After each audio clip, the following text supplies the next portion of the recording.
The Book of Ezekiel. Ezekiel chapter 1. In my 30th year, in the 4th month on the 5th day, while I was among the exiles by the river Keba, the heavens were opened and I saw visions of God.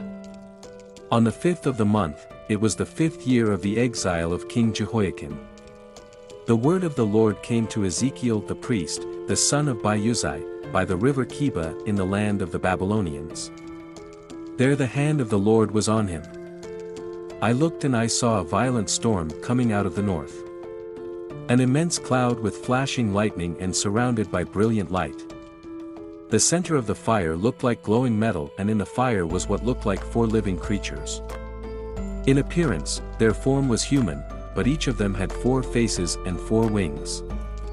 Their legs were straight, their feet were like those of a calf and gleamed like burnished bronze. Under their wings on their 4 sides, they had human hands. All 4 of them had faces and wings, and the wings of one touched the wings of another. Each one went straight ahead. They did not turn as they moved. Their faces looked like this. Each of the 4 had the face of a human being, and on the right side, each had the face of a lion. And on the left, the face of an ox. Each also had the face of an eagle. Such were their faces. They each had 2 wings spreading out upwards, each wing touching that of the creature on either side. And each had 2 other wings covering its body. Each one went straight ahead. Wherever the Spirit would go, they would go without turning as they went. The appearance of the living creatures was like burning coals of fire or like torches.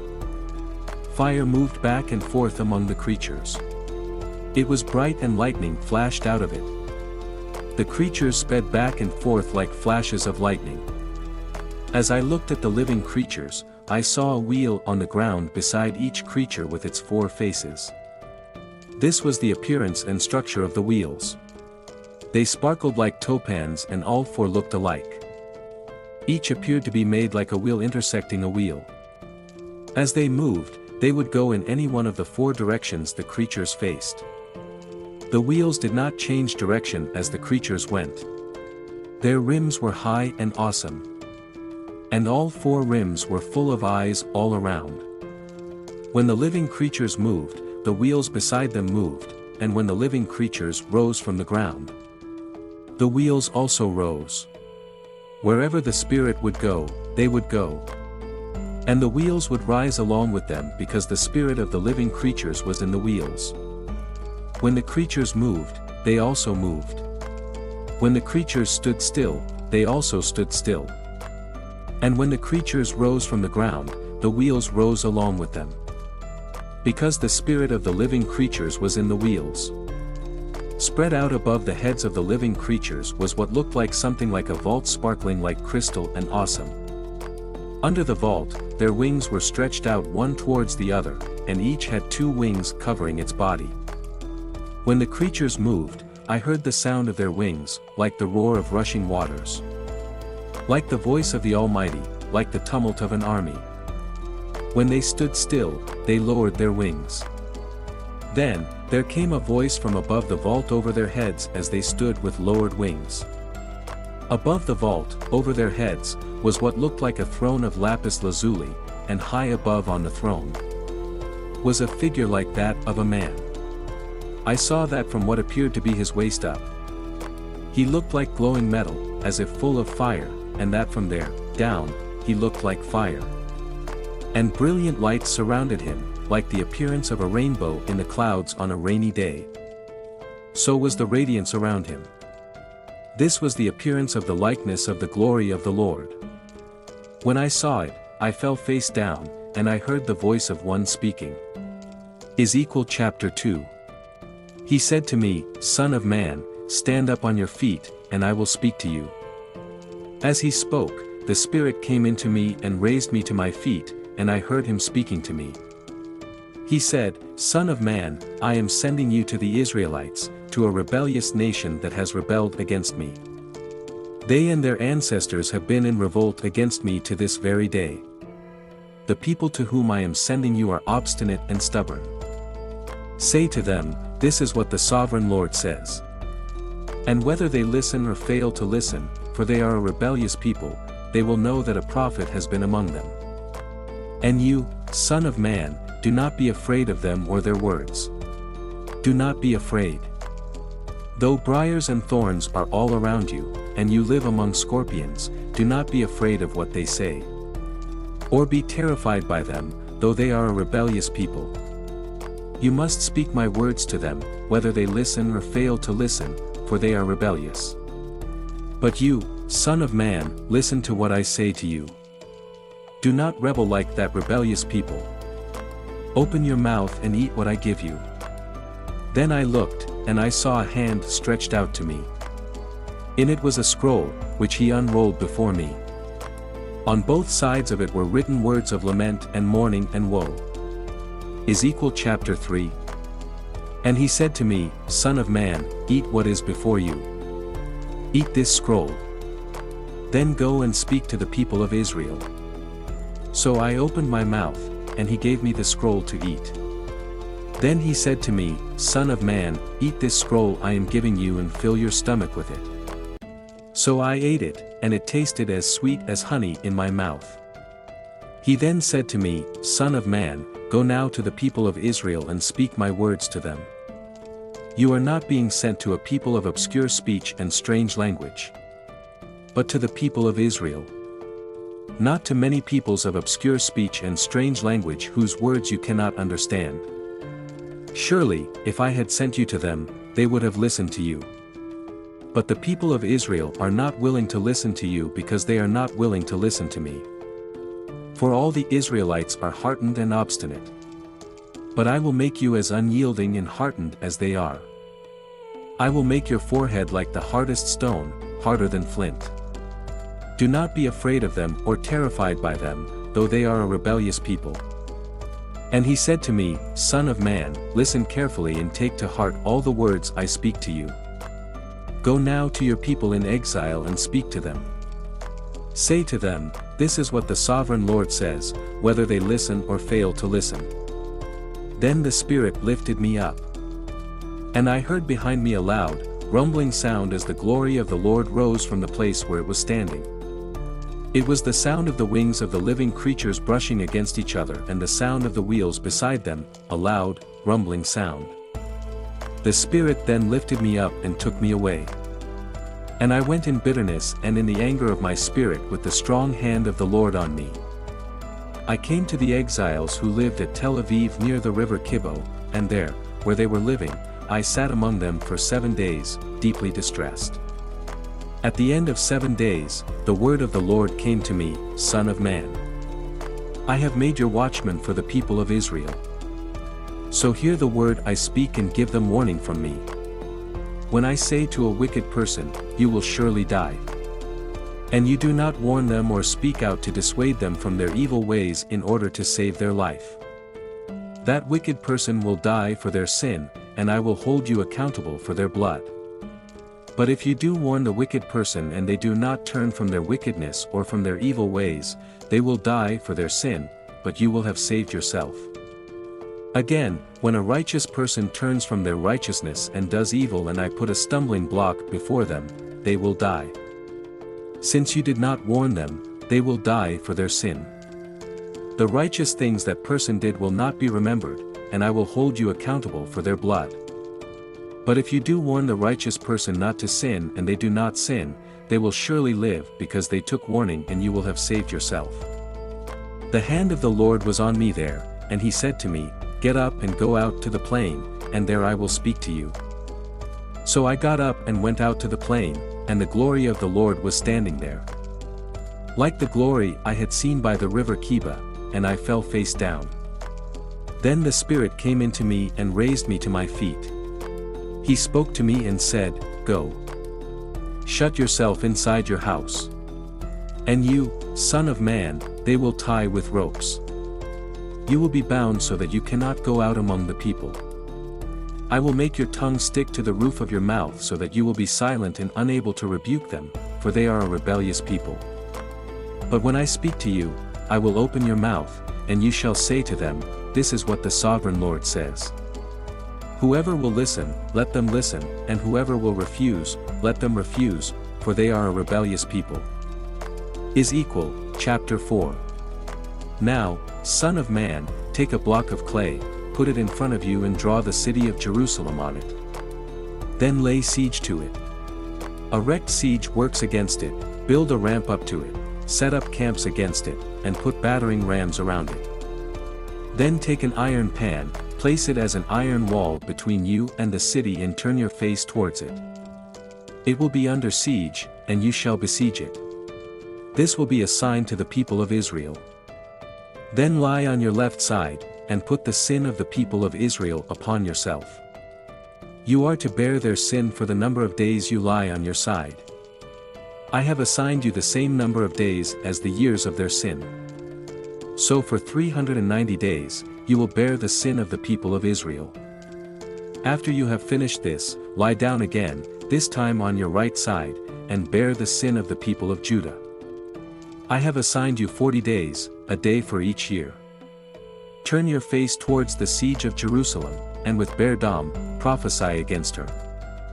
I will tie you up with ropes so that you cannot turn from one side to the other until you have finished the days of your siege. Take wheat and barley, beans and lentils, millet and spelt. Put them in a storage jar, and use them to make bread for yourself. You are to eat it during the 390 days you lie on your side. Weigh out 20 shekels of food to eat each day, and eat it at set times. Also, measure out 1/6 of a hin of water, and drink it at set times. Eat the food as you would a loaf of barley bread. Bake it in the sight of the people, using human excrement for fuel. The Lord said, in this way, the people of Israel will eat defiled food among the nations where I will drive them. Then I said, not so, sovereign Lord, I have never defiled myself. From my youth until now I have never eaten anything found dead or torn by wild animals. No impure meat has ever entered my mouth. Very well, he said, I will let you bake your bread over cow dung instead of human excrement. He then said to me, Son of man, I am about to cut off the food supply in Jerusalem. The people will eat rationed food in anxiety, and drink rationed water in despair, for food and water will be scarce. They will be appalled at the sight of each other, and will waste away because of their sin. Ezekiel chapter 5. Now, son of man, take a sharp sword, and use it as a barber's razor to shave your head and your beard. Then take a set of scales and divide up the hair. When the days of your siege come to an end, burn 1/3 of the hair inside the city. Take 1/3 and strike it with the sword all around the city, and scatter 1/3 to the wind. For I will pursue them with drawn sword. But take a few hairs and tuck them away in the folds of your garment. Again, take a few of these and throw them into the fire and burn them up. A fire will spread from there to all Israel. This is what the sovereign Lord says. This is Jerusalem, which I have set in the center of the nations, with countries all around her. Yet, in her wickedness, she has rebelled against my laws and decrees, more than the nations and countries around her.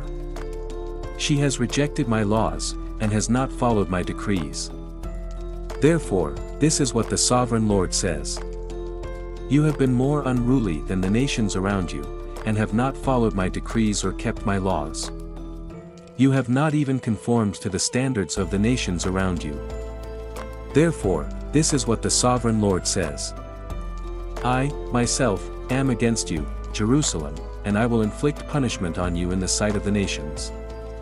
Because of all your detestable idols, I will do to you what I have never done before, and will never do again. Therefore, in your midst, parents will eat their children, and children will eat their parents.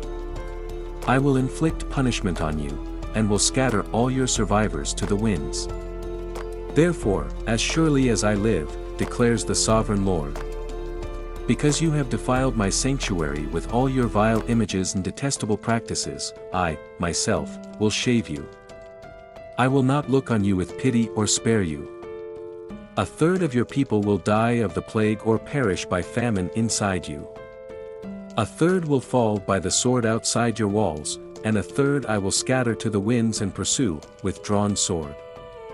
Then my anger will cease, and my wrath against them will subside, and I will be avenged. And when I have spent my wrath on them, they will know that I, the Lord, have spoken in my zeal. I will make you a ruin, and a reproach among the nations around you, in the sight of all who pass by. You will be a reproach and a taunt, a warning and an object of horror to the nations around you.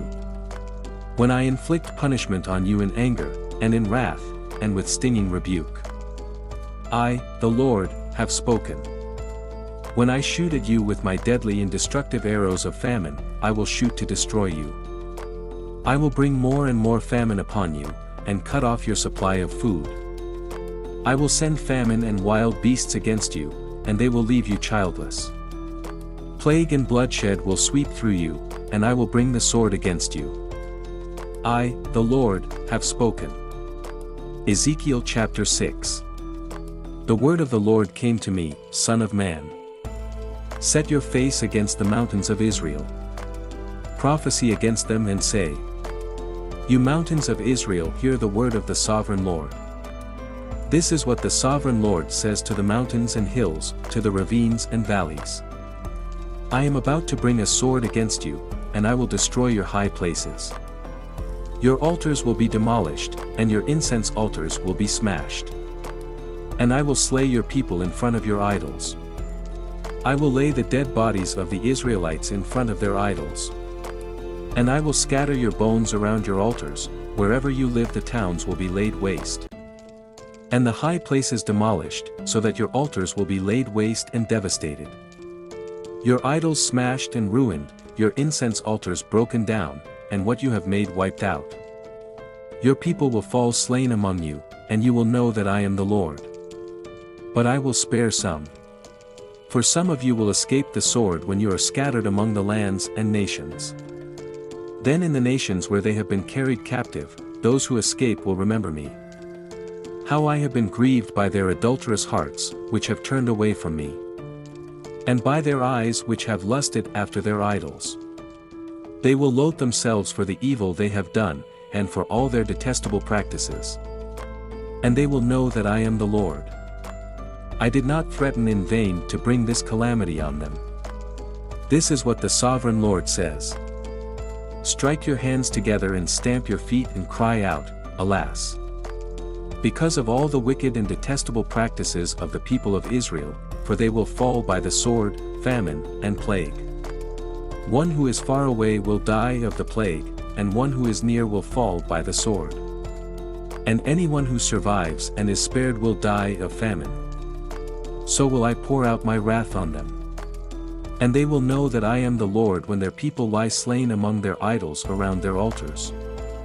On every high hill and on all the mountain tops, under every spreading tree and every leafy oak. Places where they offered fragrant incense to all their idols. And I will stretch out my hand against them and make the land a desolate waste from the desert to Diblah, wherever they live.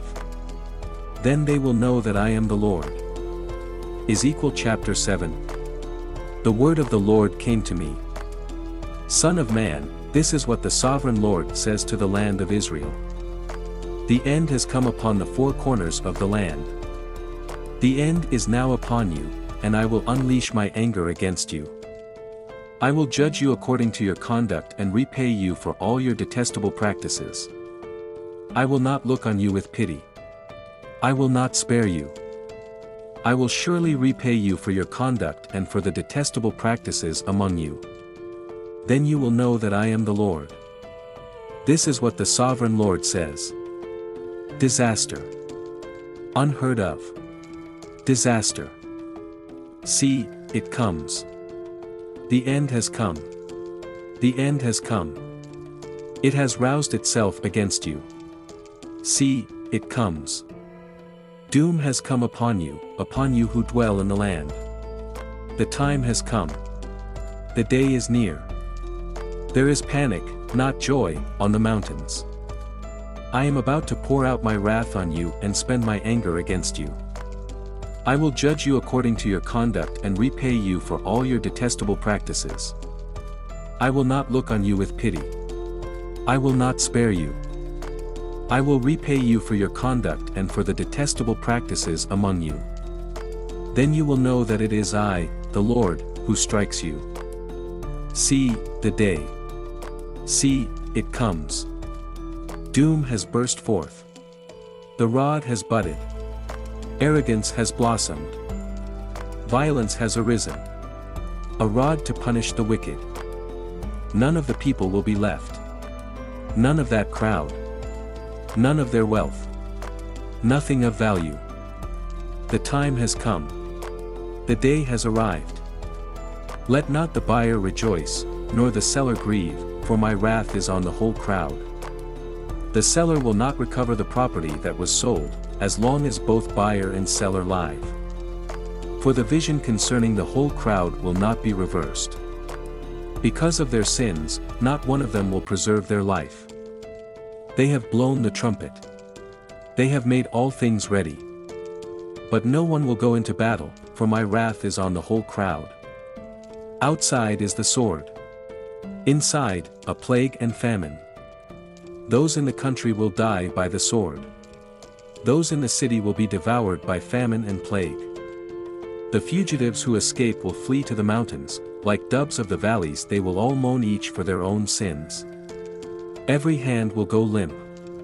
Every leg will be wet with urine. They will put on sackcloth and be clothed with terror. Every face will be covered with shame, and every head will be shaved. They will throw their silver into the streets, and their gold will be treated as a thing unclean. Their silver and gold will not be able to deliver them. In the day of the Lord's wrath, it will not satisfy their hunger or fill their stomachs, for it has caused them to stumble into sin. They took pride in their beautiful jewelry and used it to make their detestable idols. They made it into vile images. Therefore, I will make it a thing unclean for them. I will give their wealth as plunder to foreigners and as loot to the wicked of the earth who will defile it. I will turn my face away from the people, and robbers will desecrate the place I treasure. They will enter it, and will defile it. Prepare chains. The land is full of bloodshed, and the city is full of violence. I will bring the most wicked of nations to take possession of their houses. I will put an end to the pride of the mighty, and their sanctuaries will be desecrated. When terror comes, they will seek peace in vain. Calamity upon calamity will come, and rumor upon rumor. They will go searching for a vision from the prophet. Priestly instruction in the law will cease. The counsel of the elders will come to an end. The king will mourn. The prince will be clothed with despair. And the hands of the people of the land will tremble. I will deal with them according to their conduct, and by their own standards I will judge them. Then they will know that I am the Lord. Ezekiel chapter 8. In the 6th year, in the 6th month on the 5th day, while I was sitting in my house, and the elders of Judah were sitting before me, the hand of the sovereign Lord came on me there. I looked, and I saw a figure like that of a man. From what appeared to be his waist down, he was like fire, and from there up his appearance was as bright as glowing metal. He stretched out what looked like a hand, and took me by the hair of my head. The Spirit lifted me up between earth and heaven, and in visions of God, he took me to Jerusalem, to the entrance of the north gate of the inner court where the idol that provokes to jealousy stood. And there before me was the glory of the God of Israel, as in the vision I had seen in the plain. Then he said to me, Son of man, look towards the north. So I looked, and in the entrance north of the gate of the altar, I saw this idol of jealousy. And he said to me, Son of man, do you see what they are doing? The utterly detestable things the Israelites are doing here. Things that will drive me far from my sanctuary. But you will see things that are even more detestable. Then he brought me to the entrance to the court. I looked and I saw a hole in the wall. He said to me, Son of man, now dig into the wall. So I dug into the wall and saw a doorway there. And he said to me, Go in and see the wicked and detestable things they are doing here. So I went in and looked, and I saw portrayed over all the walls all kinds of crawling things and unclean animals and all the idols of Israel. In front of them stood 70 elders of Israel, and Azaniah, son of Shaphan, was standing among them. Each had a censer in his hand, and a fragrant cloud of incense was rising. He said to me, "Son of man, have you seen what the elders of Israel are doing in the darkness, each at the shrine of his own idol? They say, 'The Lord does not see us, the Lord has forsaken the land.'" Again he said, "You will see them doing things that are even more detestable." Then he brought me to the entrance of the north gate of the house of the Lord, and I saw women sitting there, mourning the god Tammuz. He said to me, "Do you see this, son of man? You will see things that are even more detestable than this." He then brought me into the inner court of the house of the Lord, and there at the entrance to the temple between the portico and the altar were about 25 men. With their backs towards the temple of the Lord and their faces towards the east, they were bowing down to the sun in the east. He said to me, "Have you seen this, son of man? Is it a trivial matter for the people of Judah to do the detestable things they are doing here? Must they also fill the land with violence and continually arouse my anger? Look at them putting the branch to their nose. Therefore I will deal with them in anger. I will not look on them with pity or spare them. Although they shout in my ears, I will not listen to them." Ezekiel chapter 9. Then I heard him call out in a loud voice, "Bring near those who are appointed to execute judgment on the city, each with a weapon in his hand." And I saw 6 men coming from the direction of the upper gate which faces north, each with a deadly weapon in his hand. With them was a man clothed in linen who had a writing kit at his side. They came in and stood beside the bronze altar. Now the glory of the God of Israel went up from above the cherubim where it had been, and moved to the threshold of the temple. Then the Lord called to the man clothed in linen who had the writing kit at his side and said to him, "Go throughout the city of Jerusalem and put a mark on the foreheads of those who grieve and lament over all the detestable things that are done in it." As I listened, he said to the others, "Follow him through the city and kill without showing pity or compassion. Slaughter the old men, the young men and women, the mothers and children, but do not touch anyone who has the mark. Begin at my sanctuary." So they began with the old men who were in front of the temple. Then he said to them, "Defile the temple and fill the courts with the slain. Go." So they went out and began killing throughout the city. While they were killing and I was left alone, I fell face down, crying out, "Alas, sovereign Lord! Are you going to destroy the entire remnant of Israel in this outpouring of your wrath on Jerusalem?" He answered me, "The sin of the people of Israel and Judah is exceedingly great. The land is full of bloodshed and the city is full of injustice. They say, 'The Lord has forsaken the land, the Lord does not see.' So I will not look on them with pity or spare them, but I will bring down on their own heads what they have done." Then the man in linen with the writing kit at his side brought back word saying, "I have done as you commanded." Ezekiel chapter 10. I looked and I saw the likeness of a throne of lapis lazuli above the vault that was over the heads of the cherubim. The Lord said to the man clothed in linen, "Go in among the wheels beneath the cherubim. Fill your hands with burning coals from among the cherubim and scatter them over the city." And as I watched, he went in. Now the cherubim was standing on the south side of the temple when the man went in. And a cloud filled the inner court. Then the glory of the Lord rose from above the cherubim and moved to the threshold of the temple. The cloud filled the temple and the court was full of the radiance of the glory of the Lord.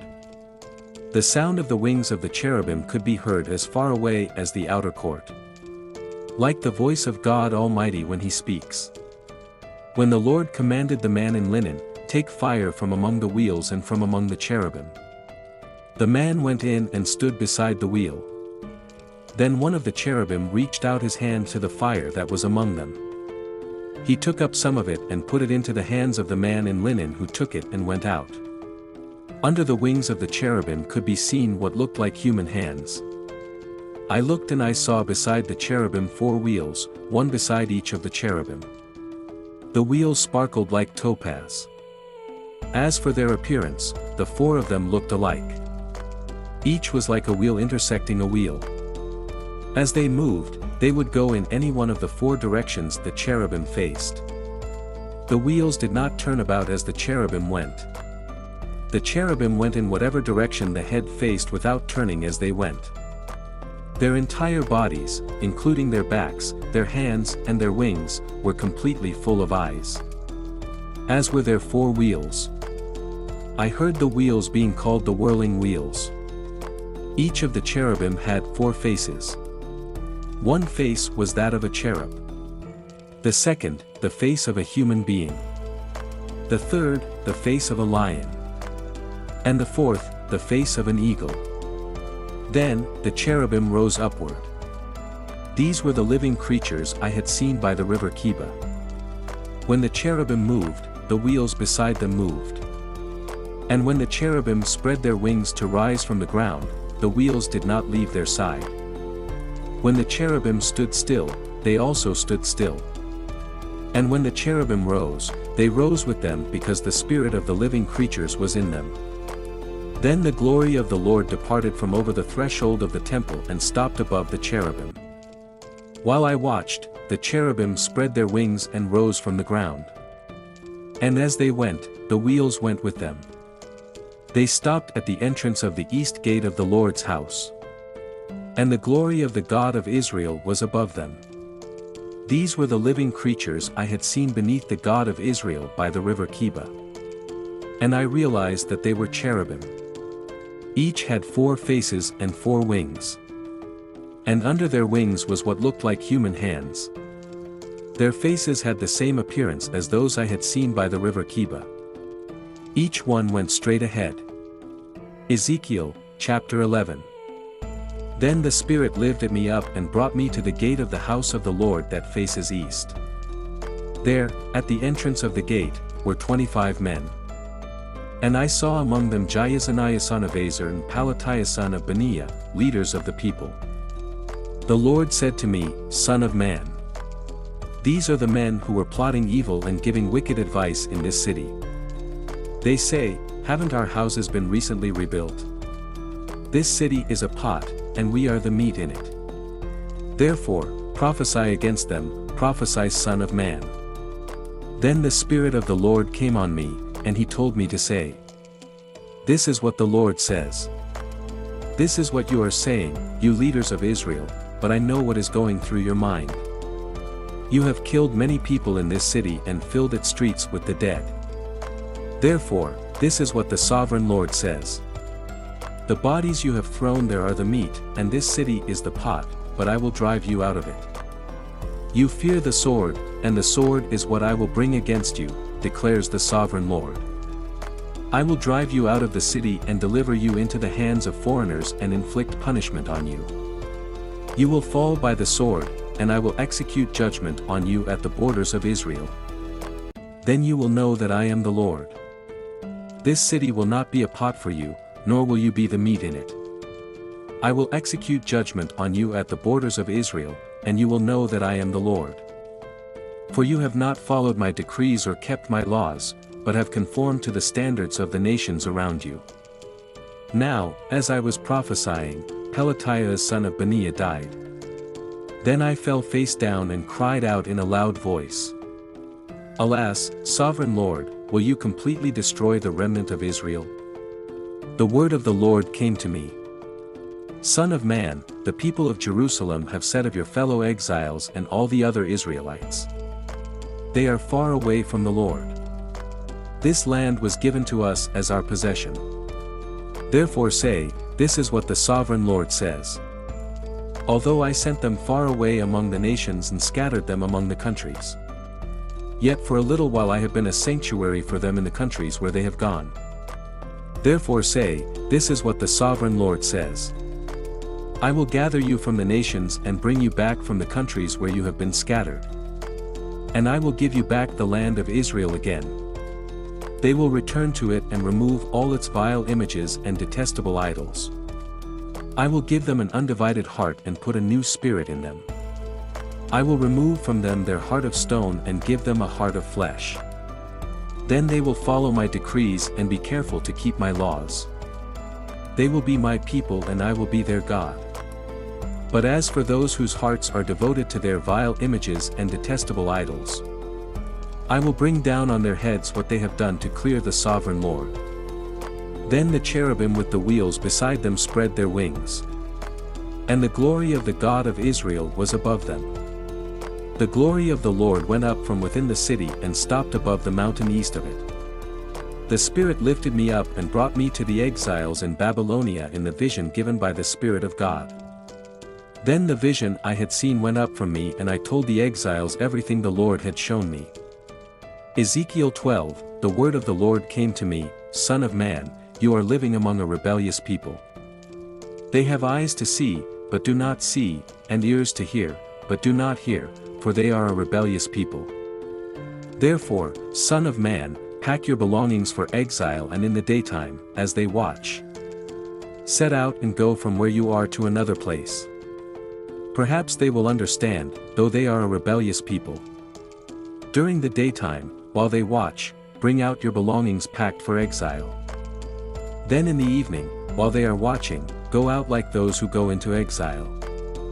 While they watch, dig through the wall and take your belongings out through it. Put them on your shoulder as they are watching and carry them out at dusk. Cover your face so that you cannot see the land, for I have made you a sign to the Israelites. So I did as I was commanded. During the day, I brought out my things packed for exile. Then in the evening, I dug through the wall with my hands. I took my belongings out at dusk, carrying them on my shoulders while they watched. In the morning, the word of the Lord came to me, Son of man. Did not the Israelites, that rebellious people, ask you, what are you doing? Say to them, this is what the sovereign Lord says. This prophecy concerns the prince in Jerusalem and all the Israelites who are there. Say to them, I am assigned to you. As I have done, so it will be done to them. They will go into exile as captives. The prince among them will put his things on his shoulder at dusk and leave. And a hole will be dug in the wall for him to go through. He will cover his face so that he cannot see the land. I will spread my net for him, and he will be caught in my snare. I will bring him to Babylonia, the land of the Chaldeans, but he will not see it, and there he will die. I will scatter to the winds all those around him, his staff and all his troops. And I will pursue them with drawn sword. They will know that I am the Lord when I disperse them among the nations, and scatter them through the countries. But I will spare a few of them from the sword, famine and plague, so that in the nations where they go, they may acknowledge all their detestable practices. Then they will know that I am the Lord. The word of the Lord came to me, Son of man, tremble as you eat your food, and shudder in fear as you drink your water. Say to the people of the land, this is what the sovereign law says about those living in Jerusalem and in the land of Israel. They will eat their food in anxiety and drink their water in despair. For their land will be stripped of everything in it because of the violence of all who live there. The inhabited towns will be laid waste, and the land will be desolate. Then you will know that I am the Lord. The word of the Lord came to me, Son of man. What is this proverb you have in the land of Israel? The days go by and every vision comes to nothing. Say to them, this is what the sovereign Lord says. I am going to put an end to this proverb, and they will no longer quote it in Israel.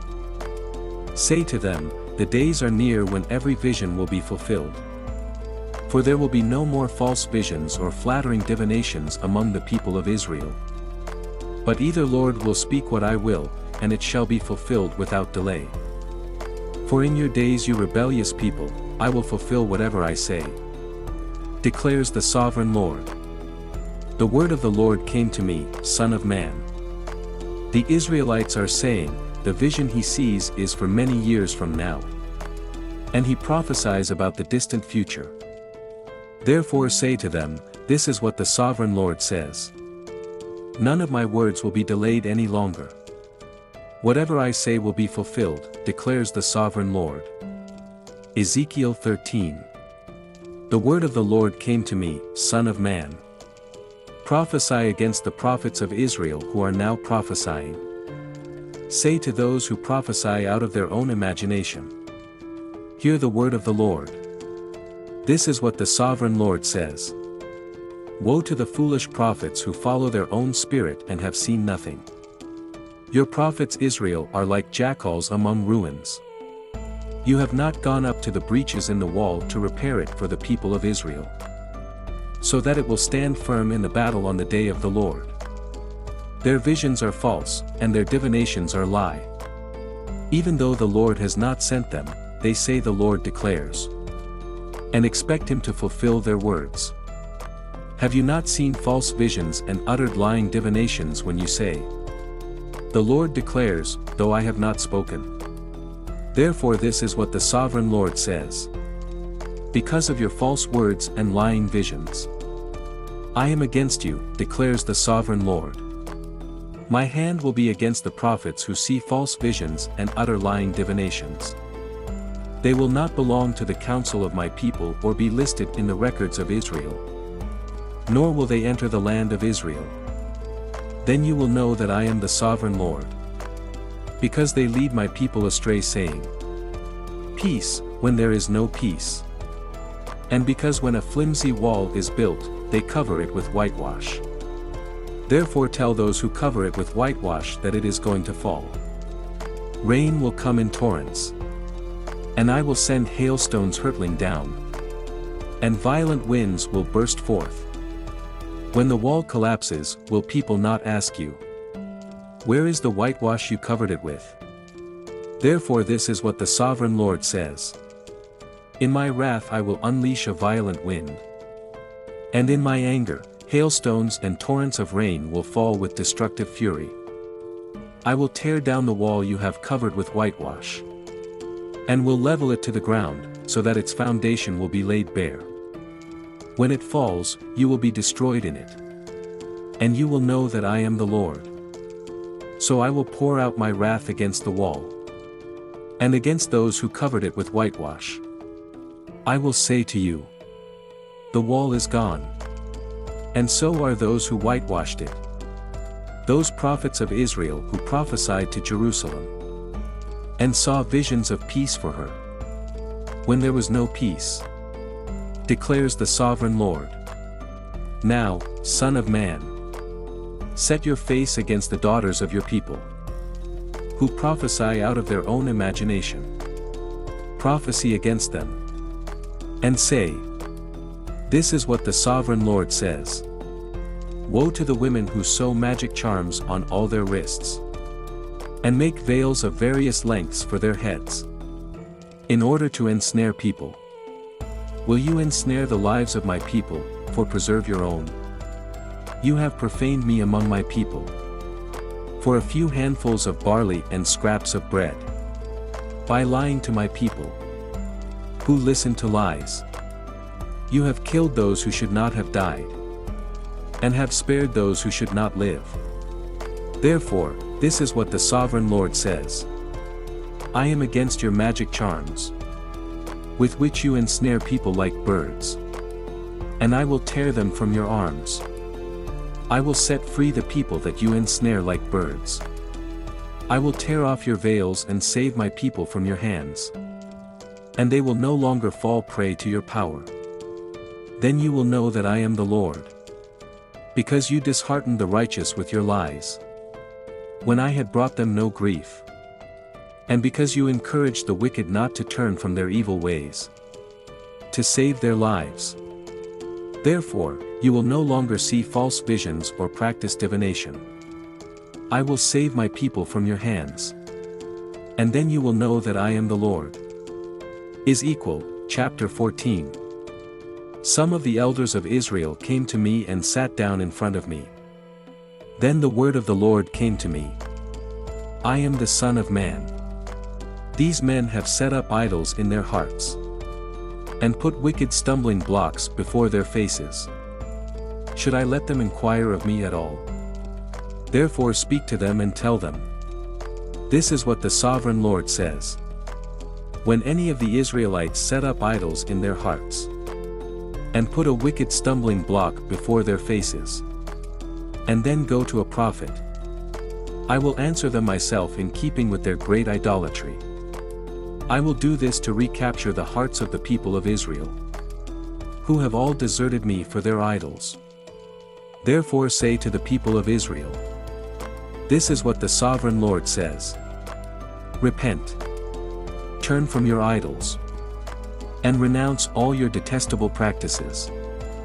When any of the Israelites or any foreigner residing in Israel separate themselves from me and set up idols in their hearts, and put a wicked stumbling block before their faces, and then go to a prophet to inquire of me, I the Lord will answer them myself.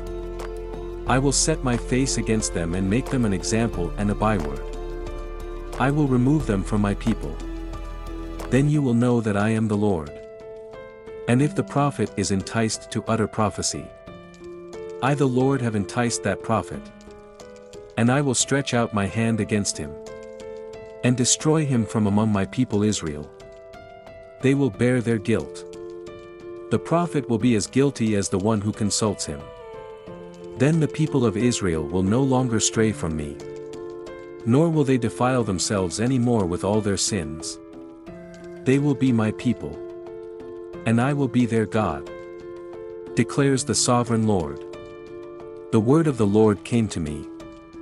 Son of man, if a country sins against me by being unfaithful, and I stretch out my hand against it to cut off its food supply, and send famine upon it, and kill its people and their animals, even if these three men, Noah, Daniel and Job, were in it, they could save only themselves by their righteousness, declares the sovereign Lord. Or if I send wild beasts through that country, and they leave it childless, and it becomes desolate so that no one can pass through it, because of the beasts, as surely as I live, declares the sovereign Lord, even if these three men were in it, they could not save their own sons or daughters. They alone would be saved, but the land would be desolate. Or if I bring a sword against that country and say, let the sword pass throughout the land, and I kill its people and their animals, as surely as I live, declares the sovereign Lord, even if these three men were in it, they could not save their own sons or daughters. They alone would be saved. Or if I send a plague into that land, and pour out my wrath on it through bloodshed, killing its people and their animals, as surely as I live, declares the sovereign Lord, even if Noah, Daniel and Job were in it, they could save neither son nor daughter. They would save only themselves by their righteousness. For this is what the sovereign Lord says. How much worse will it be when I send against Jerusalem my 4 dreadful judgments, sword and famine and wild beasts and plague, to kill its men and their animals. Yet there will be some survivors, sons and daughters who will be brought out of it. They will come to you, and when you see their conduct and their actions, you will be consoled regarding the disaster I have brought on Jerusalem. Every disaster I have brought on it. You will be consoled when you see their conduct and their actions. For you will know that I have done nothing in it without cause, declares the sovereign Lord. Ezekiel chapter 15. The word of the Lord came to me. Son of man, how is the wood of a vine different from that of a branch from any of the trees in the forest? Is wood ever taken from it to make anything useful? Do they make pegs from it to hang things on? After it is thrown on the fire as fuel and the fire burns both ends and chars the middle, is it then useful for anything? If it was not useful for anything when it was whole, how much less can it be made into something useful when the fire has burned it, and it is charred? Therefore this is what the sovereign Lord says. As I have given the wood of the vine among the trees of the forest is fuel for the fire, so will I treat the people living in Jerusalem.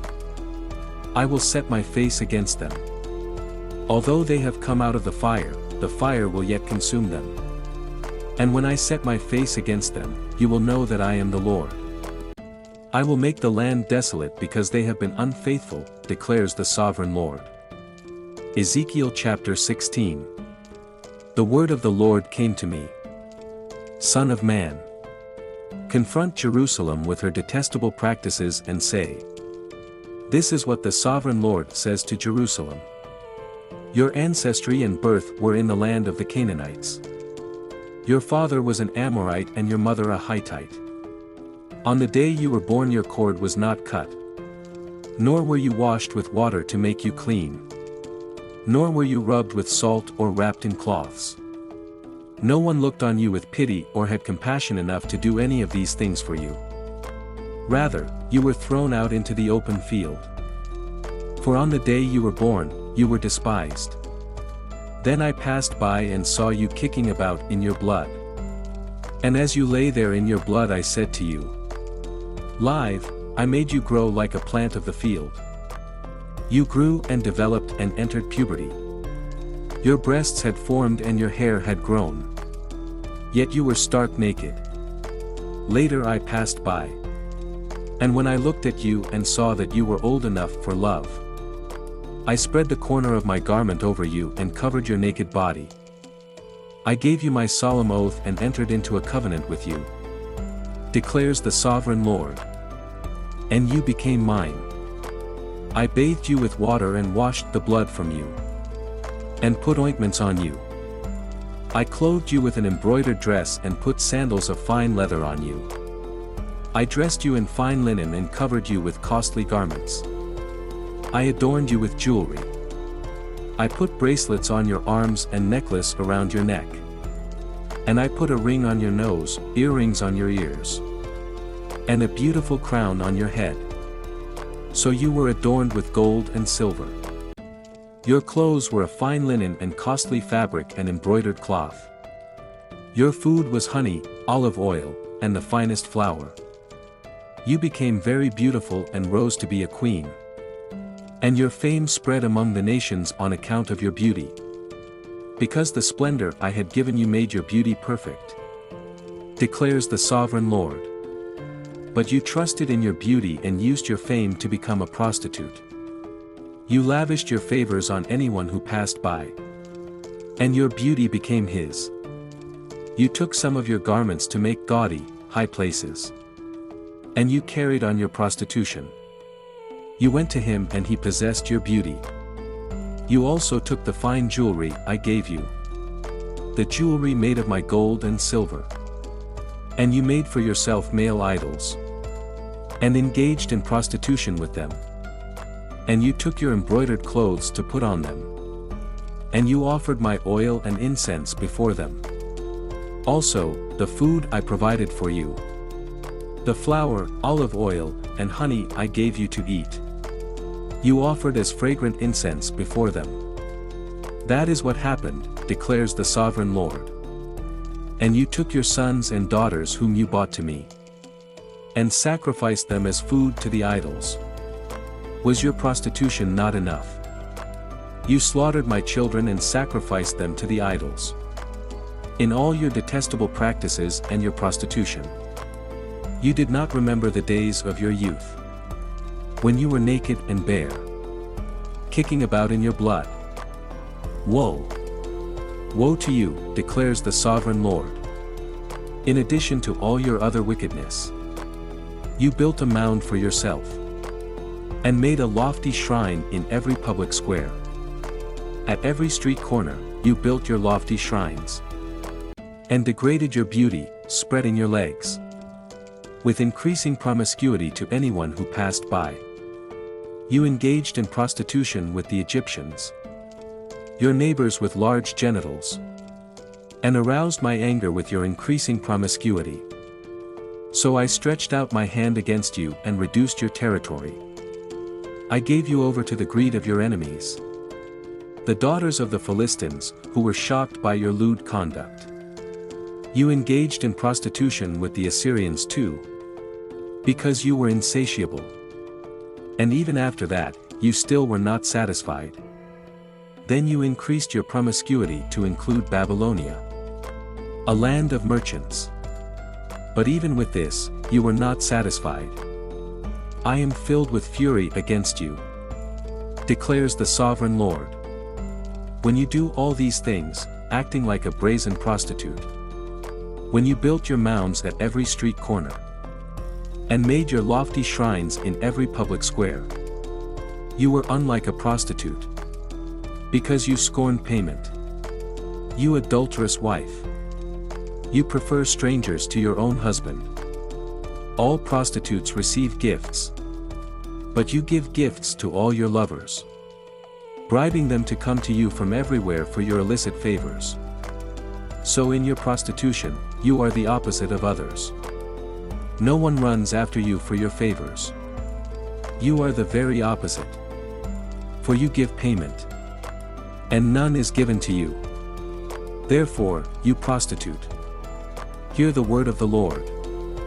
This is what the sovereign Lord says. Because you poured out your lust, and exposed your naked body, and your promiscuity with your lovers, and because of all your detestable idols, and because you gave them your children's blood. Therefore, I am going to gather all your lovers, with whom you found pleasure, those you loved, as well as those you hated. I will gather them against you from all around, and will strip you in front of them, and they will see you stark naked. I will sentence you to the punishment of women who commit adultery and who shed blood. I will bring on you the blood vengeance of my wrath and jealous anger. Then I will deliver you into the hands of your lovers, and they will tear down your mounds, and destroy your lofty shrines. They will strip you of your clothes, and take your fine jewelry and leave you stark naked. They will bring a mob against you, who will stone you and hack you to pieces with their swords. They will burn down your houses, and inflict punishment on you in the sight of many women. I will put a stop to your prostitution, and you will no longer pay your lovers. Then my wrath against you will subside, and my jealous anger will turn away from you. I will become, and no longer angry, because you did not remember the days of your youth, but enraged me with all these things. I will surely bring down on your head what you have done, declares the sovereign Lord. Did you not add lewdness to all your other detestable practices? Everyone who quotes Proverbs will quote this proverb about you. Like mother, like daughter. You are a true daughter of your mother, who despised her husband and her children. And you are a true sister of your sisters, who despised their husbands and their children. Your mother was a Hittite, and your father an Amorite. Your elder sister was Samaria, who lived to the north of you with her daughters. And your younger sister, and your sister, who lived to the south of you with her daughters, was Sodom. You not only followed their ways, and copied their detestable practices, but in all your ways, you soon became more depraved than they. As surely as I live, declares the sovereign Lord, your sister Sodom and her daughters never did what you and your daughters have done. She and her daughters were arrogant, overfed, and unconcerned. They did not help the poor and needy. They were haughty, and did detestable things before me. Therefore I did away with them as you have seen. Samaria did not commit half the sins you did. You have done more detestable things than they, and have made your sisters seem righteous. By all these things you have done, bear your disgrace. For you have furnished some justification for your sisters, because your sins were more vile than theirs. They appear more righteous than you. So then, be ashamed, and bear your disgrace. For you have made your sisters appear righteous. However, I will restore the fortunes of Sodom and her daughters, and of Samaria and her daughters, and your fortunes along with them, so that you may bear your disgrace, and be ashamed of all you have done in giving them comfort. And your sisters, Sodom with her daughters, and Samaria with her daughters, will return to what they were before. And you and your daughters will return to what you were before. You would not even mention your sister Sodom in the day of your pride, before your wickedness was uncovered. Even so, you are now scorned by the daughters of Edom, and all her neighbors and the daughters of the Philistines. All those around you, who despise you. You will bear the consequences of your lewdness and your detestable practices, declares the Lord. This is what the sovereign Lord says. I will deal with you as you deserve, because you have despised my oath by breaking the covenant. Yet I will remember the covenant I made with you in the days of your youth, and I will establish an everlasting covenant with you. Then you will remember your ways, and be ashamed when you receive your sisters, both those who are older than you, and those who are younger. I will give them to you as daughters, but not on the basis of my covenant with you.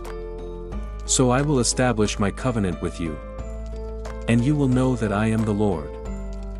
Then, when I make atonement for you for all you have done, you will remember and be ashamed, and never again open your mouth, because of your humiliation, declares the sovereign Lord. Ezekiel, chapter 17. The word of the Lord came to me. Son of man, set forth an allegory, and tell it to the Israelites as a parable. Say to them, this is what the sovereign Lord says. A great eagle with powerful wings, long feathers, and full plumage of varied colors came to Lebanon. Taking hold of the top of a cedar, he broke off its topmost shoot, and carried it away to a land of merchants, where he planted it in a city of traders. He took one of the seedlings of the land, and put it in fertile soil. He planted it like a willow by abundant water, and it sprouted and became a low-spreading vine. Its branches turned towards him, but its roots remained under it. So it became a vine and produced branches, and put out leafy boughs. But there was another great eagle, with powerful wings and full plumage. The vine now sent out its roots towards him, from the plot where it was planted, and stretched out its branches to him for water. It had been planted in good soil by abundant water, so that it would produce branches, bear fruit, and become a splendid vine. Say to them, this is what the sovereign Lord says. Will it thrive? Will it not be uprooted and stripped of its fruit, so that it withers? All its new growth will wither. It will not take a strong arm or many people to pull it up by the roots. It has been planted, but will it thrive? Will it not wither completely when the east wind strikes it? Will it wither away in the plot where it grew? Then the word of the Lord came to me. Say to this rebellious people, do you not know what these things mean? Say to them, the king of Babylon went to Jerusalem, and carried off her king and her nobles, bringing them back with him to Babylon. Then he took a member of the royal family, and made a treaty with him, putting him under oath. He also carried away the leading men of the land, so that the kingdom would be brought low, unable to rise again, surviving only by keeping his treaty. But the king rebelled against him, by sending his envoys to Egypt, to get horses and a large army. Will he succeed? Will he who does such things escape? Will he break the treaty and yet escape? As surely as I live, declares the sovereign Lord, he shall die in Babylon, in the land of the king who put him on the throne, whose oath he despised and whose treaty he broke. Pharaoh, with his mighty army and great horde, will be of no help to him in war. When ramps are built and siege works erected to destroy many lives, he despised the oath by breaking the covenant, because he had given his hand in pledge, and yet did all these things. He shall not escape. Therefore this is what the sovereign Lord says: As surely as I live, I will repay him for despising my oath and breaking my covenant. I will spread my net for him, and he will be caught in my snare. I will bring him to Babylon and execute judgment on him there, because he was unfaithful to me.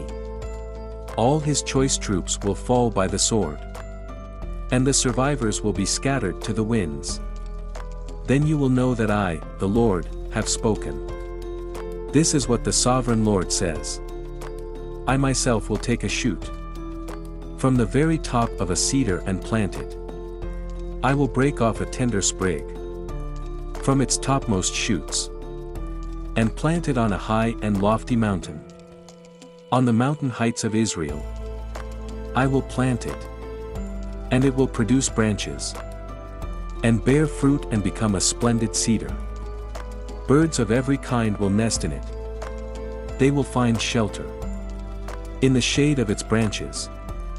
All the trees of the forest will know that I, the Lord, bring down the tall tree, and make the low tree grow tall.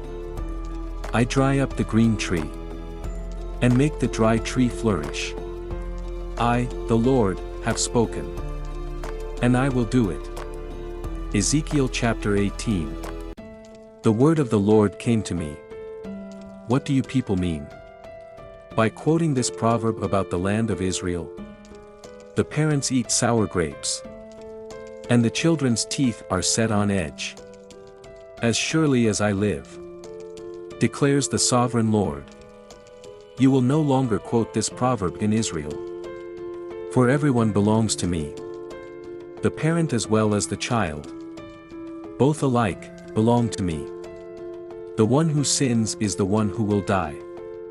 Suppose there is a righteous man who does what is just and right. He does not eat at the mountain shrines, or look to the idols of Israel. He does not defile his neighbor's wife, or have sexual relations with a woman during her period.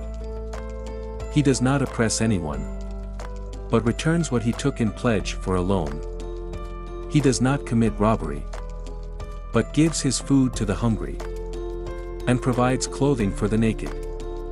He does not lend to them at interest, or take a profit from them.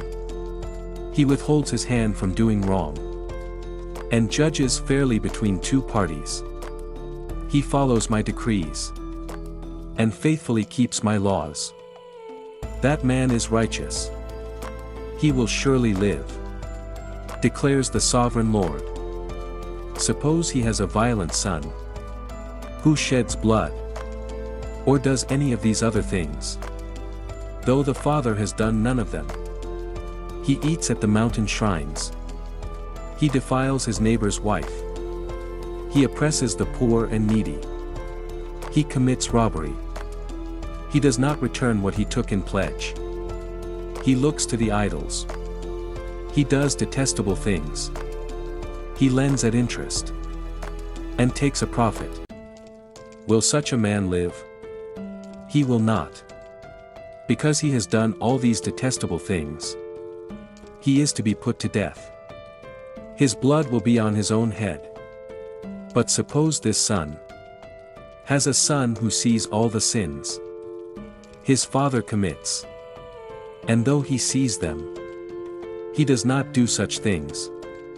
He does not eat at the mountain shrines, or look to the idols of Israel.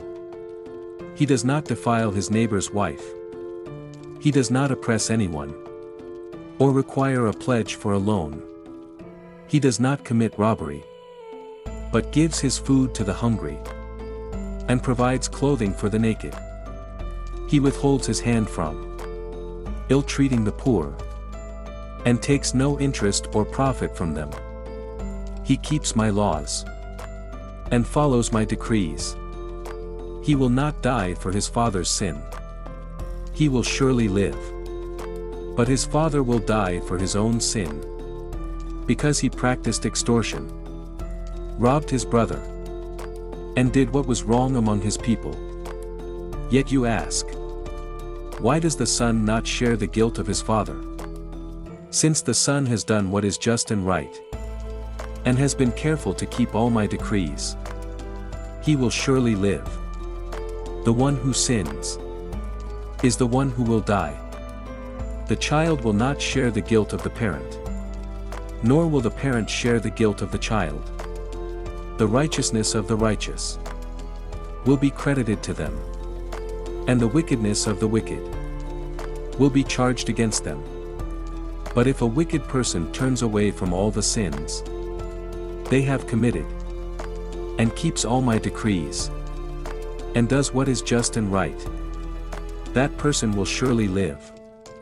They will not die. None of the offenses they have committed will be remembered against them.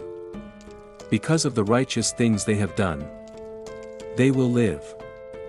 Do I take any pleasure in the death of the wicked? Declares the sovereign Lord. Rather am I not pleased when they turn from their ways and live. But if a righteous person turns from their righteousness and commits sin, and does the same detestable things the wicked person does, will they live? None of the righteous things that person has done will be remembered. Because of the unfaithfulness they are guilty of, and because of the sins they have committed, they will die. Yet you say, the way of the Lord is not just. Hear you Israelites. Is my way unjust? Is it not your ways that are unjust? If a righteous person turns from their righteousness and commits sin, they will die for it. Because of the sin they have committed, they will die. But if a wicked person turns away from the wickedness they have committed, and does what is just and right, they will save their life. Because they consider all the offenses they have committed, and turn away from them, that person will surely live. They will not die. Yet the Israelites say, the way of the Lord is not just. Are my ways unjust? People of Israel, is it not your ways that are unjust? Therefore you Israelites, I will judge each of you according to your own ways, declares the sovereign Lord. Repent. Turn away from all your offenses. Then sin will not be your downfall. Rid yourselves of all the offenses you have committed, and get a new heart and a new spirit. Why will you die, people of Israel? For I take no pleasure in the death of anyone, declares the sovereign Lord.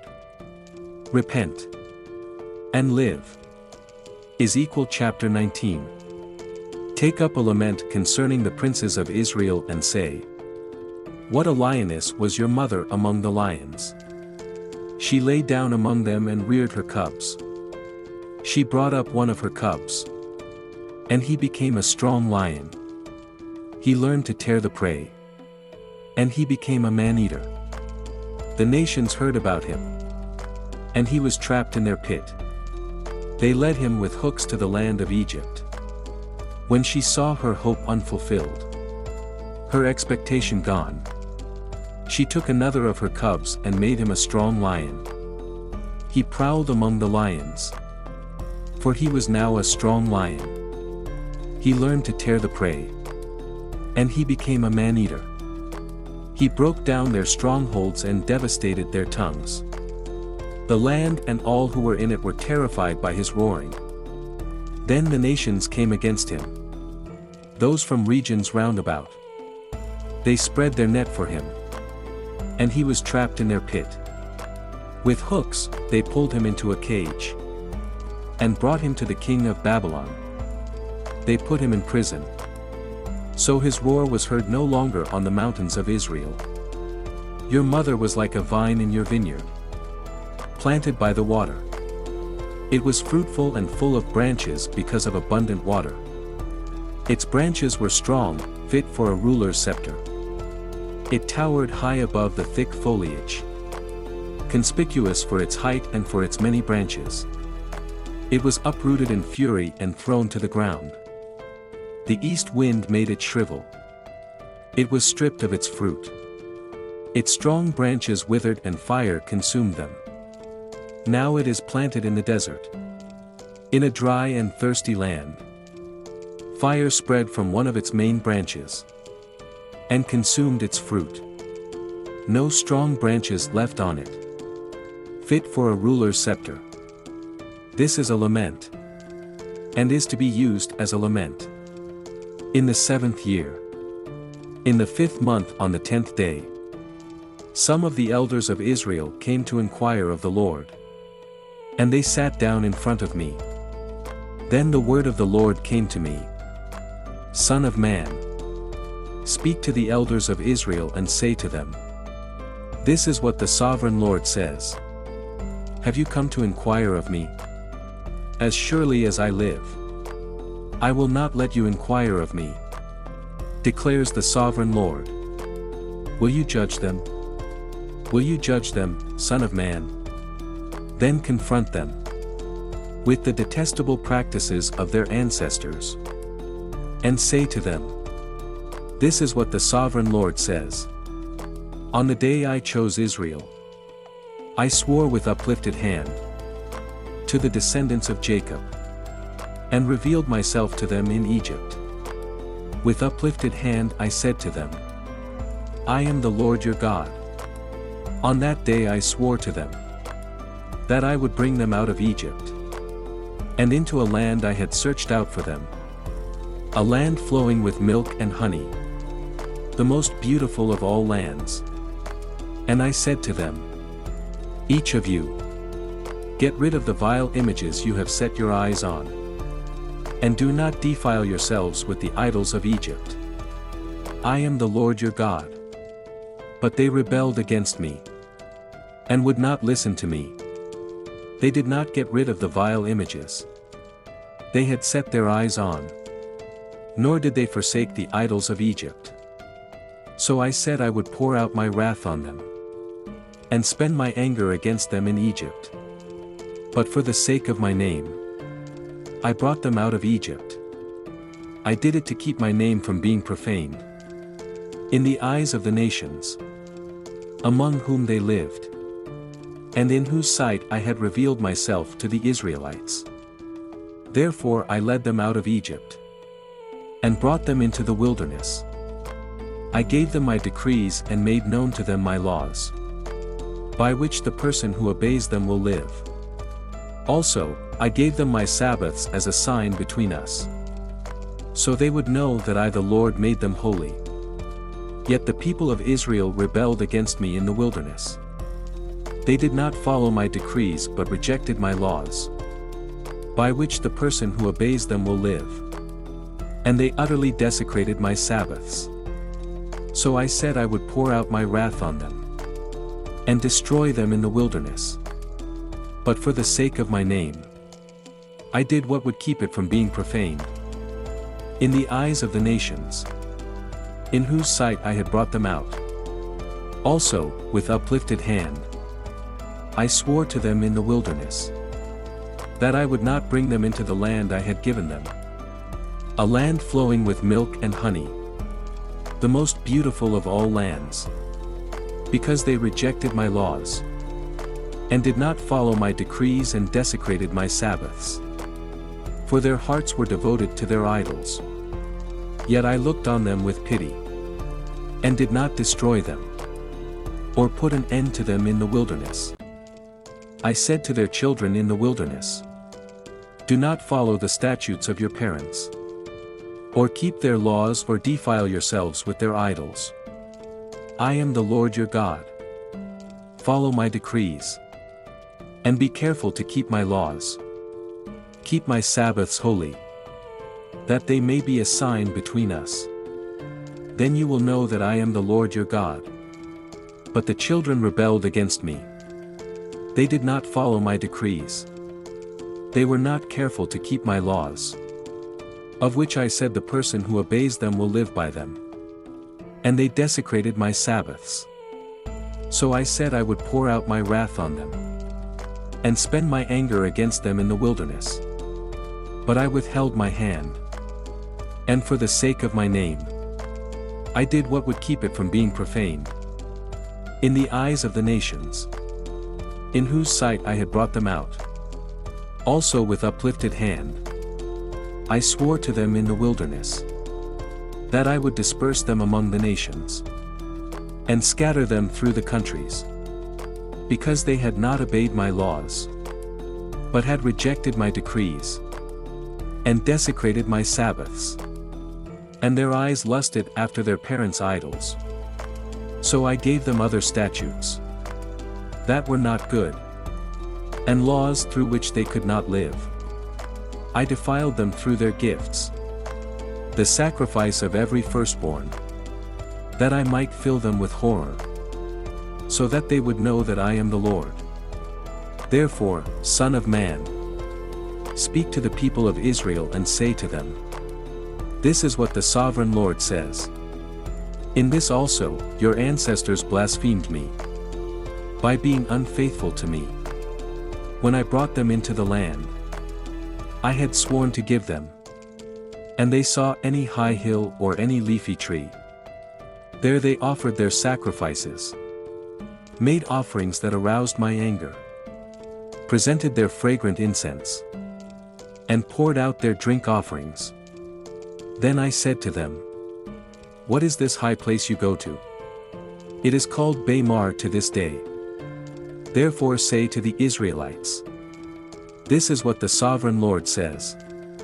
Will you defile yourselves the way your ancestors did, and lust after their vile images?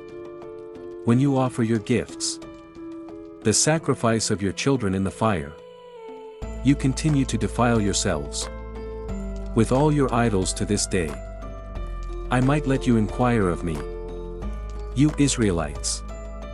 As surely as I live, declares the sovereign Lord, I will not let you inquire of me.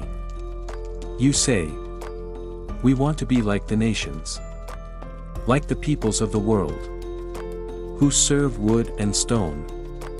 But what you have in mind will never happen. As surely as I live, declares the sovereign Lord, I will reign over you with a mighty hand, and an outstretched arm, and with outpoured wrath. I will bring you from the nations, and gather you from the countries where you have been scattered, with a mighty hand and an outstretched arm, and with outpoured wrath. I will bring you into the wilderness of the nations, and there face to face I will execute judgment upon you, as I judged your ancestors in the wilderness of the land of Egypt. So I will judge you, declares the sovereign Lord. I will take note of you as you pass under my rod, and I will bring you into the bond of the covenant. I will purge you of those who revolt and rebel against me. Although I will bring them out of the land where they are living, yet they will not enter the land of Israel. Then you will know that I am the Lord. As for you, people of Israel, this is what the sovereign Lord says. Go and serve your idols, every one of you. But afterwards, you will surely listen to me, and no longer profane my holy name with your gifts and idols. For on my holy mountain, the high mountain of Israel, declares the sovereign Lord, there in the land all the people of Israel will serve me, and there I will accept them. There I will require your offerings and your choice gifts, along with all your holy sacrifices. I will accept you as fragrant incense when I bring you out from the nations, and gather you from the countries where you have been scattered. And I will be proved holy through you in the sight of the nations. Then you will know that I am the Lord, when I bring you into the land of Israel, the land I had sworn with uplifted hand to give to your ancestors. There, you will remember your conduct and all the actions by which you have defiled yourselves. And you will loathe yourselves for all the evil you have done. You will know that I am the Lord, when I deal with you for my name's sake, and not according to your evil ways and your corrupt practices. You people of Israel, declares the sovereign Lord. The word of the Lord came to me. Son of man, set your face towards the south. Preach against the south, and prophesy against the forest of the south land. Say to the southern forest, hear the word of the Lord. This is what the sovereign Lord says. I am about to set fire to you, and it will consume all your trees, both green and dry. The blazing flame will not be quenched, and every face from south to north will be scorched by it. Everyone will see that I, the Lord, have kindled it. It will not be quenched. Then I said, Sovereign Lord, they are saying of me, isn't he just telling parables? Ezekiel chapter 21. The word of the Lord came to me. Son of man, set your face against Jerusalem, and preach against the sanctuary. Prophesy against the land of Israel, and say to her, this is what the Lord says. I am against you. I will draw my sword from its sheath, and cut off from you both the righteous and the wicked. Because I am going to cut off the righteous and the wicked. My sword will be unsheathed against everyone from south to north. Then all people will know that I, the Lord, have drawn my sword from its sheath. It will not return again. Therefore, groan, son of man. Groan before them with broken heart and bitter grief. And when they ask you, why are you groaning? You shall say, because of the news that is coming. Every heart will melt with fear, and every hand grow limp. Every spirit will become faint, and every leg will be wet with urine. It is coming. It will surely take place, declares the sovereign Lord. The word of the Lord came to me. Son of man, prophesy, and say, this is what the Lord says. A sword sharpened and polished. Sharpened for the slaughter. Polished to flash like lightning. Shall we rejoice in the scepter of my royal son? The sword despises every such stick. The sword is appointed to be polished, to be grasped with the hand. It is sharpened and polished, made ready for the hand of the slayer. Cry out and wail, Son of man. For it is against my people. It is against all the princes of Israel. They are thrown to the sword along with my people. Therefore beat your breast. Testing will surely come. And what if even the scepter, which the sword despises, does not continue? Declares the sovereign Lord. So then, Son of man, prophesy and strike your hands together. Let the sword strike twice, even 3 times. It is a sword for slaughter. A sword for great slaughter. Closing in on them from every side. So that hearts may melt with fear. And the fallen be many. I have stationed the sword for slaughter at all their gates. Look, it is forged to strike. Like lightning. It is grasped for slaughter. Slash to the right, you sword. I have to turn to the left. Wherever your blade is turned, I too will strike my hands together, and my wrath will subside. I the Lord have spoken. The word of the Lord came to me. Son of man, mark out 2 roads for the sword of the king of Babylon to take, both starting from the same country. In the city, mark out 1 road for the sword to come against Rubber of the Ammonites, and another against Judah and fortified Jerusalem. For the king of Babylon will stop at the fork in the road, at the junction of the 2 roads to seek an omen. He will cast lots with arrows. He will consult his idols. He will examine the liver. Into his right hand will come the lot for Jerusalem. where he is to set up battering rams, to give the command to slaughter, to sound the battle cry, to set battering rams against the gates, to build a ramp and to erect siege works. It will seem like a false omen to those who have sworn allegiance to him. But he will remind them of their guilt and take them captive. Therefore, this is what the sovereign Lord says. Because you people have brought to mind your guilt by your open rebellion, revealing your sins in all that you do, because you have done this, you will be taken captive. You profane and wicked prince of Israel, whose day has come, whose time of punishment has reached its climax. This is what the sovereign Lord says. Take off the turban, remove the crown. It will not be as it was. The lowly will be exalted, and the exalted will be brought low. A ruin, a ruin. I will make it a ruin. The crown will not be restored until he to whom it rightfully belongs shall come. To him I will give it. And you, son of man, prophesy and say, this is what the sovereign Lord says about the Ammonites and their insults. A sword, drawn for the slaughter, polished to consume and to flash like lightning. Despite false visions concerning you, and lying divinations about you, it will be laid on the necks of the wicked who are to be slain, whose day has come, whose time of punishment has reached its climax. Let the sword return to its sheath. In the place where you were created, in the land of your ancestry, I will judge you. I will pour out my wrath on you and breathe out my fiery anger against you. I will deliver you into the hands of brutal men, men skilled in destruction. You will be fuel for the fire. Your blood will be shed in your land. You will be remembered no more. For I the Lord have spoken. Ezekiel, chapter 22. The word of the Lord came to me. Son of man, will you judge her? Will you judge this city of bloodshed? Then confront her with all her detestable practices and say, this is what the sovereign Lord says. You city that brings on herself doom by shedding blood in her midst, and defile herself by making idols.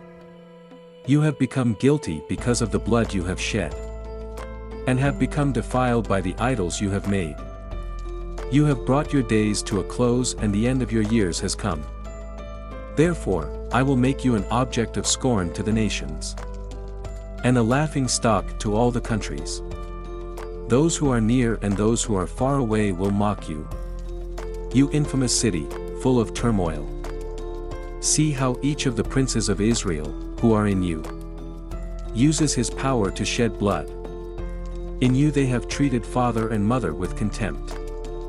In you they have oppressed the foreigner and ill-treated the fatherless and the widow. You have despised my holy things and desecrated my Sabbaths. In you are slanderers who are bent on shedding blood. In you are those who eat at the mountain shrines and commit lewd acts. In you are those who dishonor their father's bed. In you are those who violate women during their period, when they are ceremonially unclean. In you one man commits a detestable offense with his neighbor's wife. Another shamefully defile his daughter-in-law. And another violates his sister, his own father's daughter.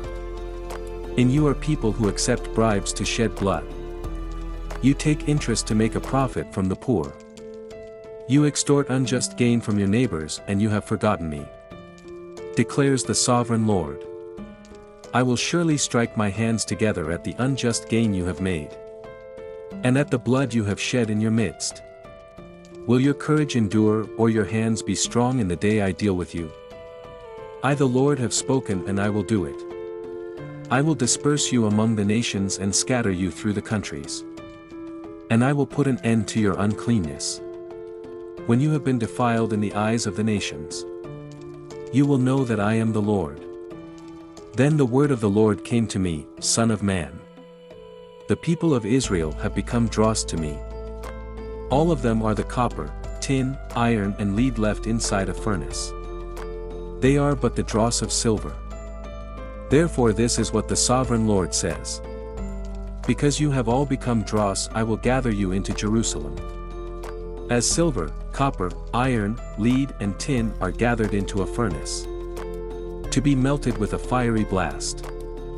So will I gather you in my anger and my wrath and put you inside the city, and melt you. I will gather you and I will blow on you with my fiery wrath, and you will be melted inside her. As silver is melted in a furnace, so you will be melted inside her. And you will know that either Lord have poured out my wrath on you. Again the word of the Lord came to me, Son of man, say to the land. You are a land that has not been cleansed or rained on in the day of wrath. There is a conspiracy of her princes within her, like a roaring lion tearing its prey. They devour people, take treasures and precious things and make many widows within her. Her priests do violence to my law and profane my holy things. They do not distinguish between the holy and the common. They teach that there is no difference between the unclean and the clean.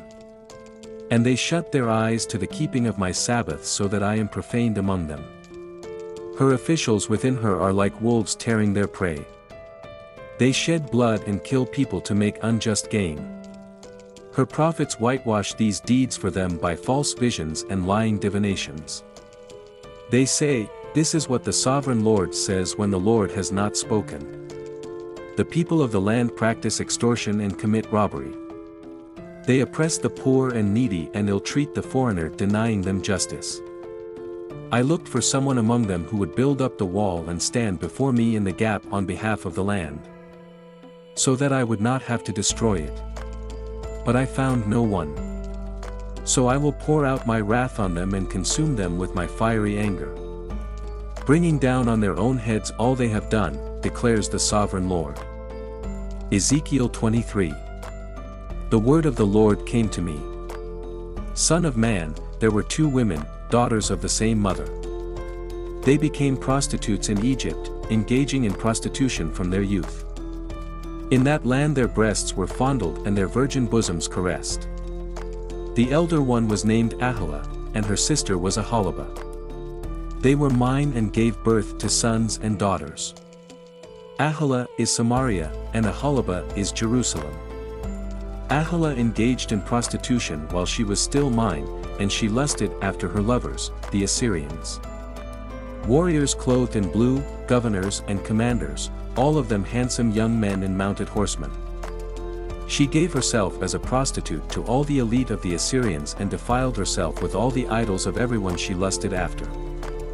She did not give up the prostitution she began in Egypt, when during her youth men slept with her, caressed her virgin bosom, and poured out their lust on her. Therefore I delivered her into the hands of her lovers, the Assyrians, for whom she lusted.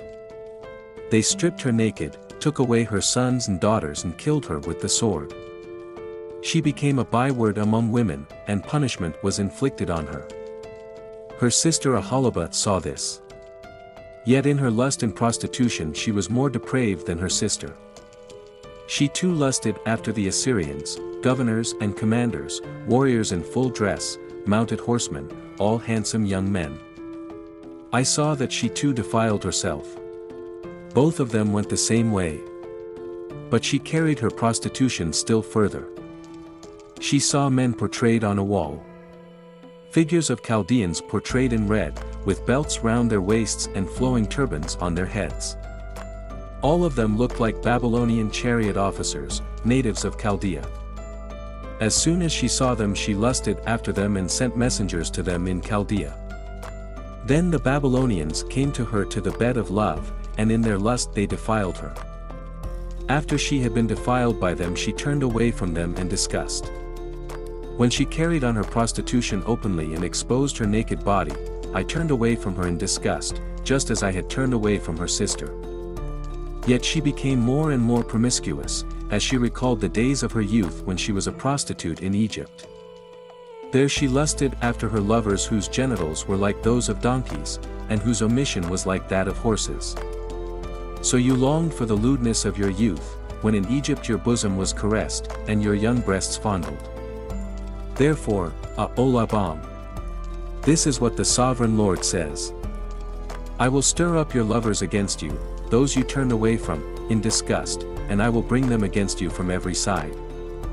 The Babylonians and all the Chaldeans, the men of Pekod and Shoa and Coa, and all the Assyrians with them, handsome young men, all of them governors and commanders. Chariot officers and men of high rank, all mounted on horses. They will come against you with weapons, chariots, and wagons, and with a throng of people. They will take up positions against you on every side with large and small shields and with helmets. I will turn you over to them for punishment, and they will punish you according to their standards. I will direct my jealous anger against you, and they will deal with you in fury. They will cut off your noses and your ears, and those of you who are left will fall by the sword. They will take away your sons and daughters, and those of you who are left will be consumed by fire. They will also strip you of your clothes, and take your fine jewelry. So I will put a stop to the lewdness and prostitution you began in Egypt. You will not look on these things with longing or remember Egypt anymore. For this is what the sovereign Lord says. I am about to deliver you into the hands of those you hate, to those you turned away from, in disgust. They will deal with you in hatred, and take away everything you have worked for. They will leave you stark naked, and the shame of your prostitution will be exposed. Your lewdness and promiscuity have brought this on you because you lusted after the nations, and defiled yourself with their idols. You have gone the way of your sister, so I will put her cup into your hand.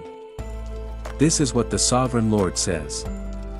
You will drink your sister's cup, a cup large and deep. It will bring scorn and derision, for it holds so much. You will be filled with drunkenness and sorrow, the cup of ruin and desolation. The cup of your sister, Samaria. You will drink it and drain it dry and chew on its pieces, and you will tear your breasts. I have spoken, declares the sovereign Lord. Therefore this is what the sovereign Lord says. Since you have forgotten me and turned your back on me, you must bear the consequences of your lewdness and prostitution. The Lord said to me, Son of man, will you judge Olah and Oholibah? Then confront them with their detestable practices. For they have committed adultery and blood is on their hands. They committed adultery with their idols. They even sacrificed their children, whom they bore to me, as food for them. They have also done this to me. At the same time they defiled my sanctuary and desecrated my Sabbaths.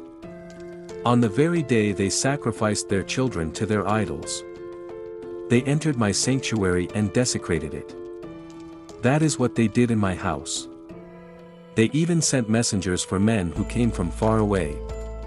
And when they arrived you bathed yourself for them. Applied eye makeup and put on your jewelry. You sat on an elegant couch with a table spread before it, on which you had placed the incense and olive oil that belonged to me. The noise of a carefree crowd was around her. Drunkards were brought from the desert, along with men from the rabble. And they put bracelets on the wrists of the woman and her sister, and beautiful crowns on their heads.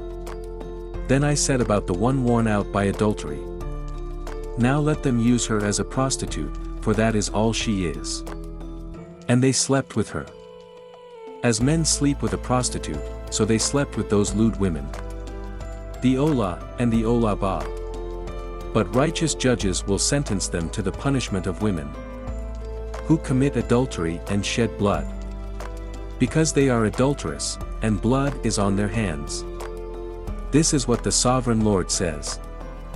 Bring a mob against them, and give them over to terror and plunder. The mob will stone them and cut them down with their swords. They will kill their sons and daughters and burn their houses. So I will put an end to lewdness in the land, that all women may take warning and not imitate you. You will suffer the penalty for your lewdness, and bear the consequences of your sins of idolatry. Then you will know that I am the sovereign Lord. Ezekiel chapter 24. In the 9th year, in the 10th month on the 10th day, the word of the Lord came to me. Son of man, record this date, this very date. Because the king of Babylon has laid siege to Jerusalem this very day. Tell this rebellious people a parable and say to them, this is what the sovereign Lord says. Put on the cooking pot. Put it on and pour water into it. Put into it the pieces of meat, all the choice pieces. The leg and the shoulder. Fill it with the best of these bones. Take the pick of the flock. Pile wood beneath it for the bones. Bring it to the boil and cook the bones in it. For this is what the sovereign Lord says. Woe to the city of bloodshed, to the pot now encrusted, whose deposit will not go away. Take the meat out piece by piece in whatever order it comes. For the blood she shared is in her midst. She poured it on the bare rock. She did not pour it on the ground where the dust would cover it. To stir up wrath and take revenge, I put her blood on the bare rock, so that it would not be covered. Therefore this is what the sovereign Lord says. Woe to the city of bloodshed. I too will pile the wood high. So heap on the wood and kindle the fire. Cook the meat well, mixing in the spices. And let the bones be charred. Then set the empty pot on the coals, till it becomes hot and its copper glows, so that its impurities may be melted and its deposit burned away. It has frustrated all efforts. Its heavy deposit has not been removed, not even by fire. Now your impurity is lewdness. Because I tried to cleanse you, but you would not be cleansed from your impurity. You will not be clean again until my wrath against you has subsided. I the Lord have spoken. That time has come for me to act. I will not hold back. I will not have pity, nor will I relent. You will be judged according to your conduct and your actions, declares the sovereign Lord. The word of the Lord came to me. Son of man, with one blow, I am about to take away from you the delight of your eyes. Yet do not lament, or weep, or shed any tears. Groan quietly. Do not mourn for the dead. Keep your turban fastened and your sandals on your feet. Do not cover your mustache and beard, or eat the customary food of mourners. So I spoke to the people in the morning, and in the evening my wife died. The next morning I did as I had been commanded. Then the people asked me, once you tell us what these things have to do with us, why are you acting like this? So I said to them, the word of the Lord came to me. Say to the people of Israel, this is what the sovereign Lord says. I am about to desecrate my sanctuary, the stronghold in which you take pride, the delight of your eyes, the object of your affection. The sons and daughters you left behind will fall by the sword. And you will do as I have done. You will not cover your mustache and beard, or eat the customary food of mourners. You will keep your turban on your heads, and your sandals on your feet. You will not mourn or weep, but will waste away because of your sins, and groan among yourselves. Ezekiel will be assigned to you. You will do just as he has done. When this happens, you will know that I am the sovereign Lord. And you, son of man, on the day I take away their stronghold, their joy and glory, the delight of their eyes, their heart's desire, and their sons and daughters as well. On that day, a fugitive will come to tell you the news. At that time, your mouth will be opened. You will speak with him, and will no longer be silent. So you will be assigned to them, and they will know that I am the Lord. Ezekiel 25. The word of the Lord came to me. Son of man, set your face against the Ammonites, and prophesy against them. Say to them, hear the word of the sovereign Lord. This is what the sovereign Lord says. Because you said, aha, over my sanctuary, when it was desecrated, and over the land of Israel, when it was laid waste, and over the people of Judah, when they went to their exile. Therefore, I am going to give you to the people of the east as a possession. They will set up their camps and pitch their tents among you. They will eat your fruit and drink your milk. I will turn rubber into a pasture for camels, and Ammon into a resting place for sheep. Then you will know that I am the Lord. For this is what the sovereign Lord says. Because you have clapped your hands and stamped your feet, rejoicing with all the malice of your heart against the land of Israel, therefore I will stretch out my hand against you and give you as plunder to the nations.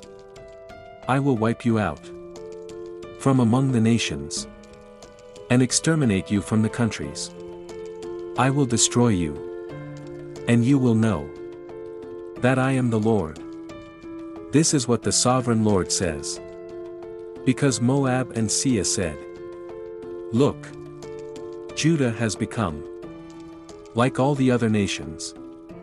Therefore, I will expose the flank of Moab, beginning at its frontier towns, Beth Jeshimoth, Baal Meon, and Kiriathaim, the glory of that land.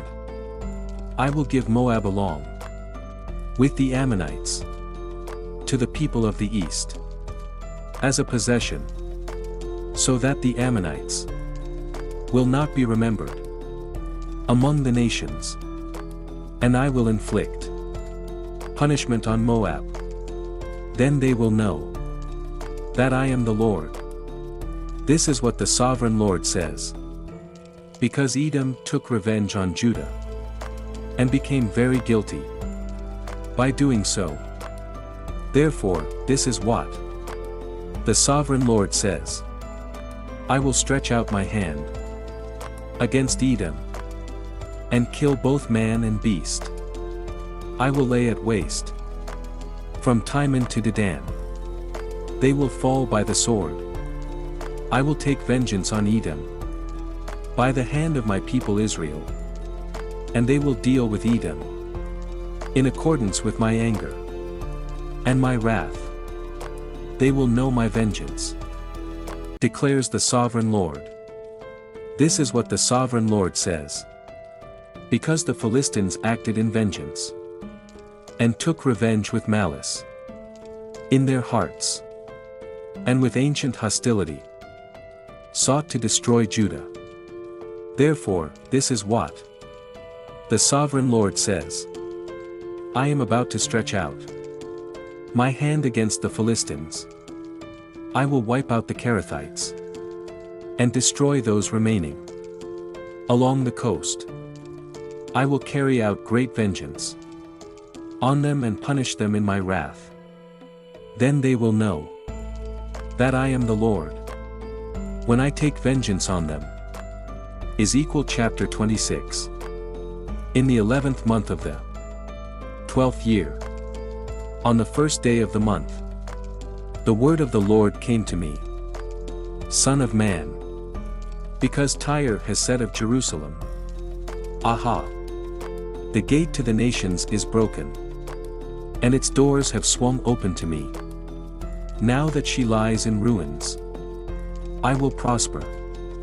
Therefore, this is what the sovereign Lord says. I am against you, Tyre, and I will bring many nations against you like the sea, casting up its waves. They will destroy the walls of Tyre and pull down her towers. I will scrape away her rubble and make her a bare rock. Out in the sea she will become a place to spread fishing nets. For I have spoken, declares the sovereign Lord. She will become plunder for them. Nations and her settlements on the mainland will be ravaged by the sword. Then they will know that I am the Lord. For this is what the sovereign Lord says.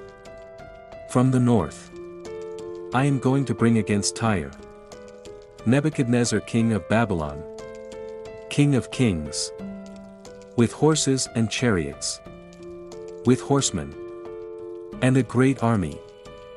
He will ravage your settlements on the mainland with the sword. He will set up siege works against you, build a ramp up to your walls, and raise his shields against you.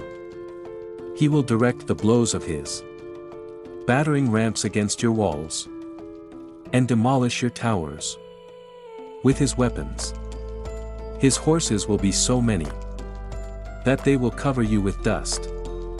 Your walls will tremble at the noise of the war horses, wagons and chariots, when he enters your gates. As men enter a city whose walls have been broken through, the hooves of his horses will trample all your streets.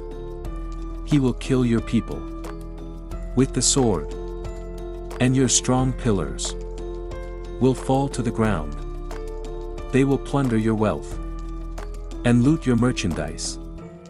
They will break down your walls and demolish your fine houses, and throw your stones, timber and rubble into the sea. I will put an end to your noisy songs, and the music of your harps will be heard no more. I will make you a bare rock, and you will become a place to spread fishing nets. You will never be rebuilt. For I, the Lord, have spoken, declares the sovereign Lord. This is what the sovereign Lord says to Tyre. Will not the coastlands tremble at the sound of your fall, when the wounded groan, and the slaughter takes place in you? Then all the princes of the coast will step down from their thrones, and lay aside their robes, and take off their embroidered garments. Clothed with terror, they will sit on the ground, trembling every moment, appalled at you. Then they will take up a lament concerning you, and say to you, how you are destroyed, city of renown, peopled by men of the sea. You were a power on the seas, you and your citizens. You put your terror on all who lived there. Now the coastlands tremble on the day of your fall. The islands in the sea are terrified at your collapse. This is what the sovereign Lord says. When I make you a desolate city, like cities no longer inhabited, and when I bring the ocean depths over you, and its vast waters cover you, then I will bring you down with those who go down to the pit, to the people of long ago. I will make you dwell in the earth, below as in ancient ruins, with those who go down to the pit, and you will not return, or take your place in the land of the living. I will bring you to a horrible end, and you will be no more. You will be sought, but you will never again be found, declares the sovereign Lord. Ezekiel 27. The word of the Lord came to me. Son of man, take up a lament concerning Tyre. Say to Tyre, situated at the gateway to the sea, merchant of peoples on many coasts.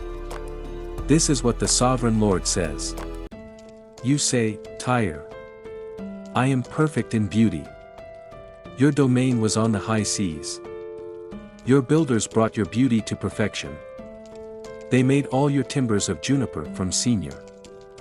They took a cedar from Lebanon to make a mast for you. Of oaks from Bashan, they made your ants. Of cypress wood, from the coasts of Cyprus, they made your deck adorned with ivory. Fine embroidered linen from Egypt was your sail, and served as your banner. Your awnings were of blue and purple, from the coasts of Elisha. Men of Sidon and Arphad were your ousmen. Your skilled men Tyre were aboard as your sailors. Vephra and craftsmen of Byblos were on board as shipwrights to cork your seams. All the ships of the sea and their sailors came alongside to trade for your wares. Men of Persia, Lydia and Put served as soldiers in your army. They hung their shields and helmets on your walls, bringing you splendor. Men of Arphad and Helek guarded your walls on every side. Men of Garmad were in your towers. They hung their shields around your walls. They brought your beauty to perfection. Tarshish did business with you because of your great wealth of goods. They exchanged silver, iron, tin and lead for your merchandise. Greece, Tubal and Meshech did business with you. They traded human beings and articles of bronze for your wares. Men of Beth Togarmah exchanged chariot horses, cavalry horses and mules for your merchandise. The men of Rhodes traded with you and many coastlands were your customers. They paid you with ivory tusks and ebony. Adam did business with you because of your many products. They exchanged turquoise, purple fabric, embroidered work, fine linen, coral and rubies for your merchandise. Judah and Israel traded with you. They exchanged wheat from Minnith and confections, honey, olive oil and balm for your wares. Damascus did business with you because of your many products and great wealth of goods. They offered wine from Helbon, wool from Zahah and casks of wine from Isel in exchange for your wares. Wrought iron, cassia and calamus. Dedan traded in saddle blankets with you. Arabia and all the princes of Kedar were your customers. They did business with you in lambs, rams and goats. The merchants of Sheba and Realma traded with you. For your merchandise they exchanged the finest of all kinds of spices and precious stones and gold. Haran, Kana and Eden and merchants of Sheba, Asher and Gilma traded with you. In your marketplace they traded with you beautiful garments, blue fabric, embroidered work and multicolored rugs with cords, twisted and tightly knotted. The ships of Tarshish serve as carriers for your wares. You are filled with heavy cargo as you sail the sea. Your oarsmen take you out to the high seas. But the east wind will break you to pieces far out at sea. Your wealth, merchandise and wares, your mariners, sailors and shipwrights, your merchants and all your soldiers and everyone else on board, will sink into the heart of the sea on the day of your shipwreck. The shorelands will quake when your sailors cry out. All who handle the oars will abandon their ships. The mariners and all the sailors will stand on the shore. They will raise their voice and cry bitterly over you. They will sprinkle dust on their heads and roll in ashes. They will shave their heads because of you and will put on sackcloth. They will weep over you with anguish of soul and with bitter mourning. As they wail and mourn over you, they will take up a lament concerning you. Who was ever silenced like Tyre surrounded by the sea? When your merchandise went out on the seas, you satisfied many nations. With your great wealth and your wares, you enriched the kings of the earth. Now you are shattered by the sea in the depths of the waters. Your wares and all your company have gone down with you. All who live in the coastlands are appalled at you. Their kings shudder with horror and their faces are distorted with fear. The merchants among the nations scoff at you. You have come to a horrible end and will be no more. Ezekiel chapter 28.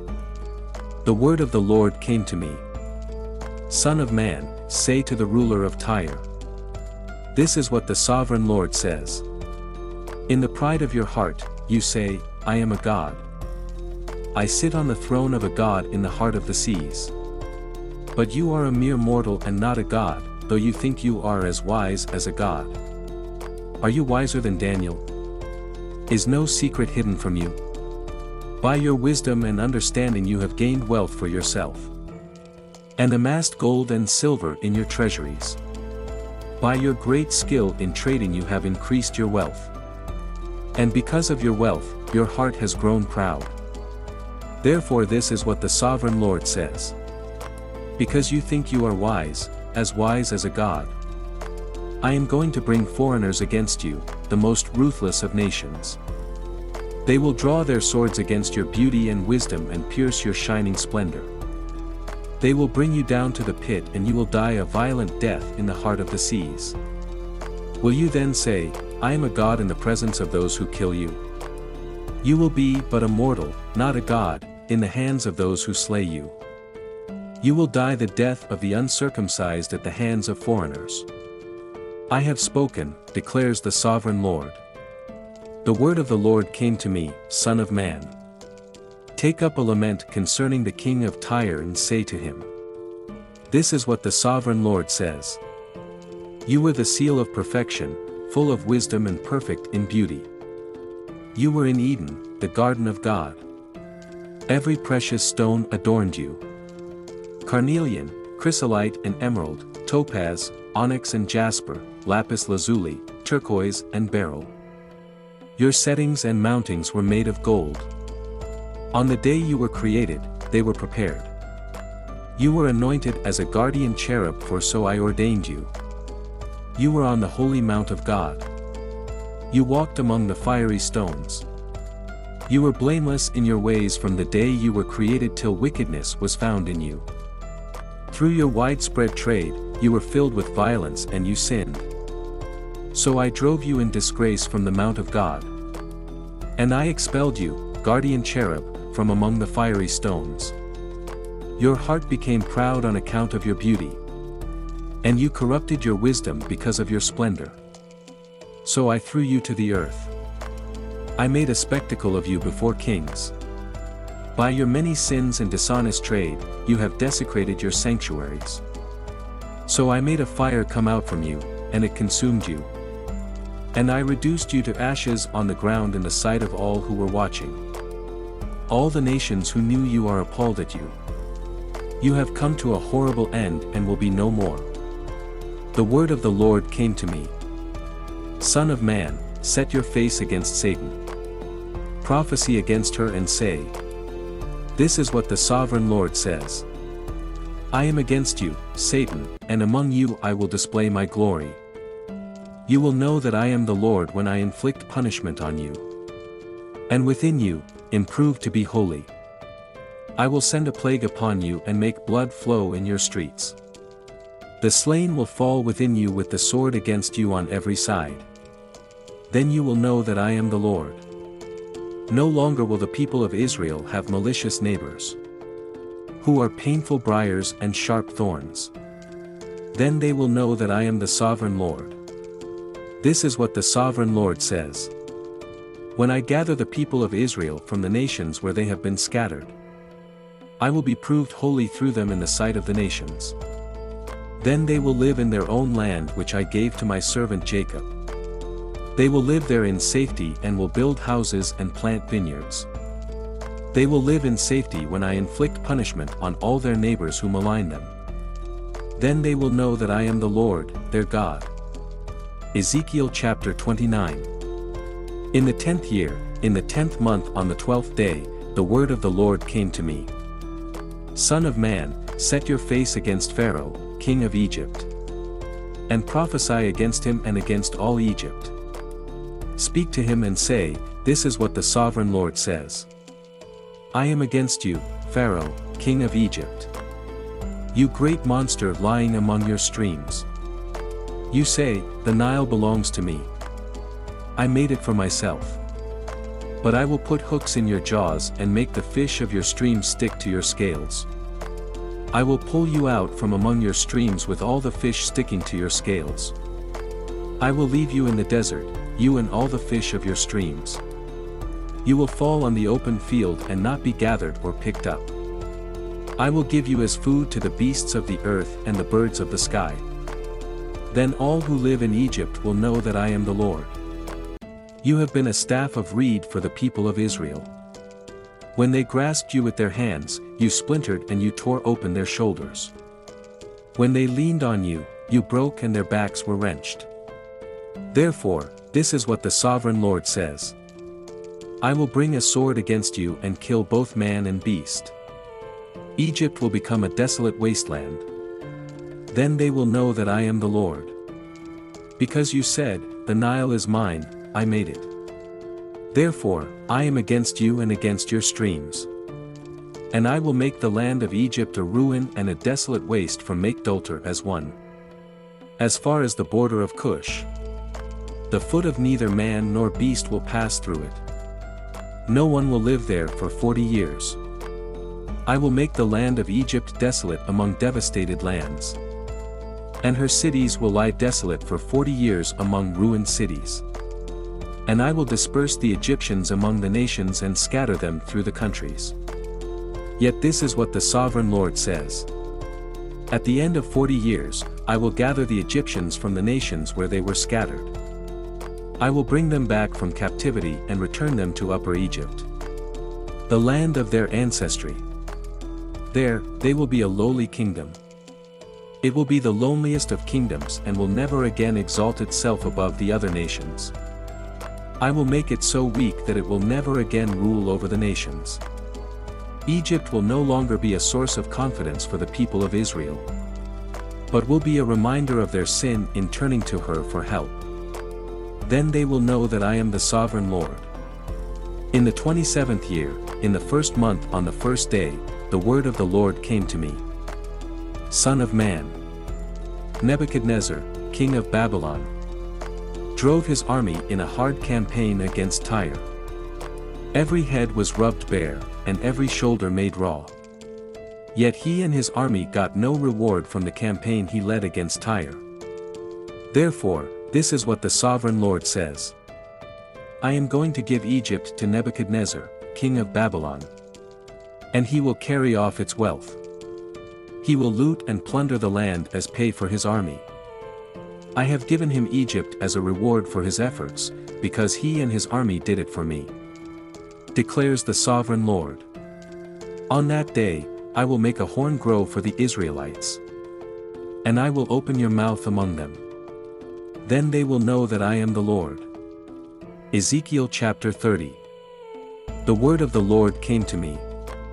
Son of man, prophesy and say, this is what the sovereign Lord says. Wail and say, alas for that day! For the day is near, the day of the Lord is near. A day of clouds, a time of doom for the nations. A sword will come against Egypt.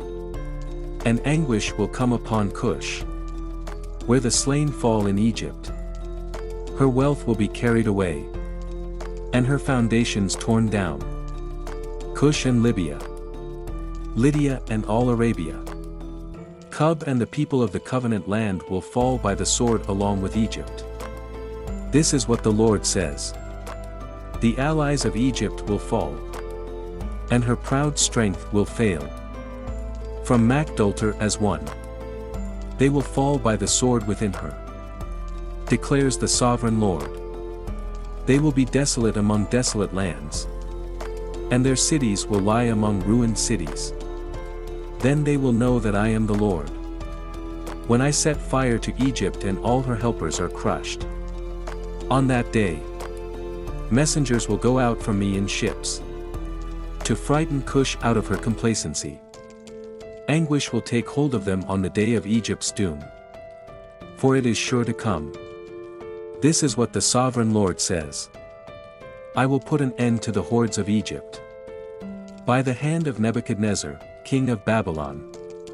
He and his army, the most ruthless of nations, will be brought in to destroy the land. They will draw their swords against Egypt, and fill the land with the slain. I will dry up the waters of the Nile, and sell the land to an evil nation. By the hand of foreigners, I will lay waste the land and everything in it. I, the Lord, have spoken. This is what the sovereign Lord says.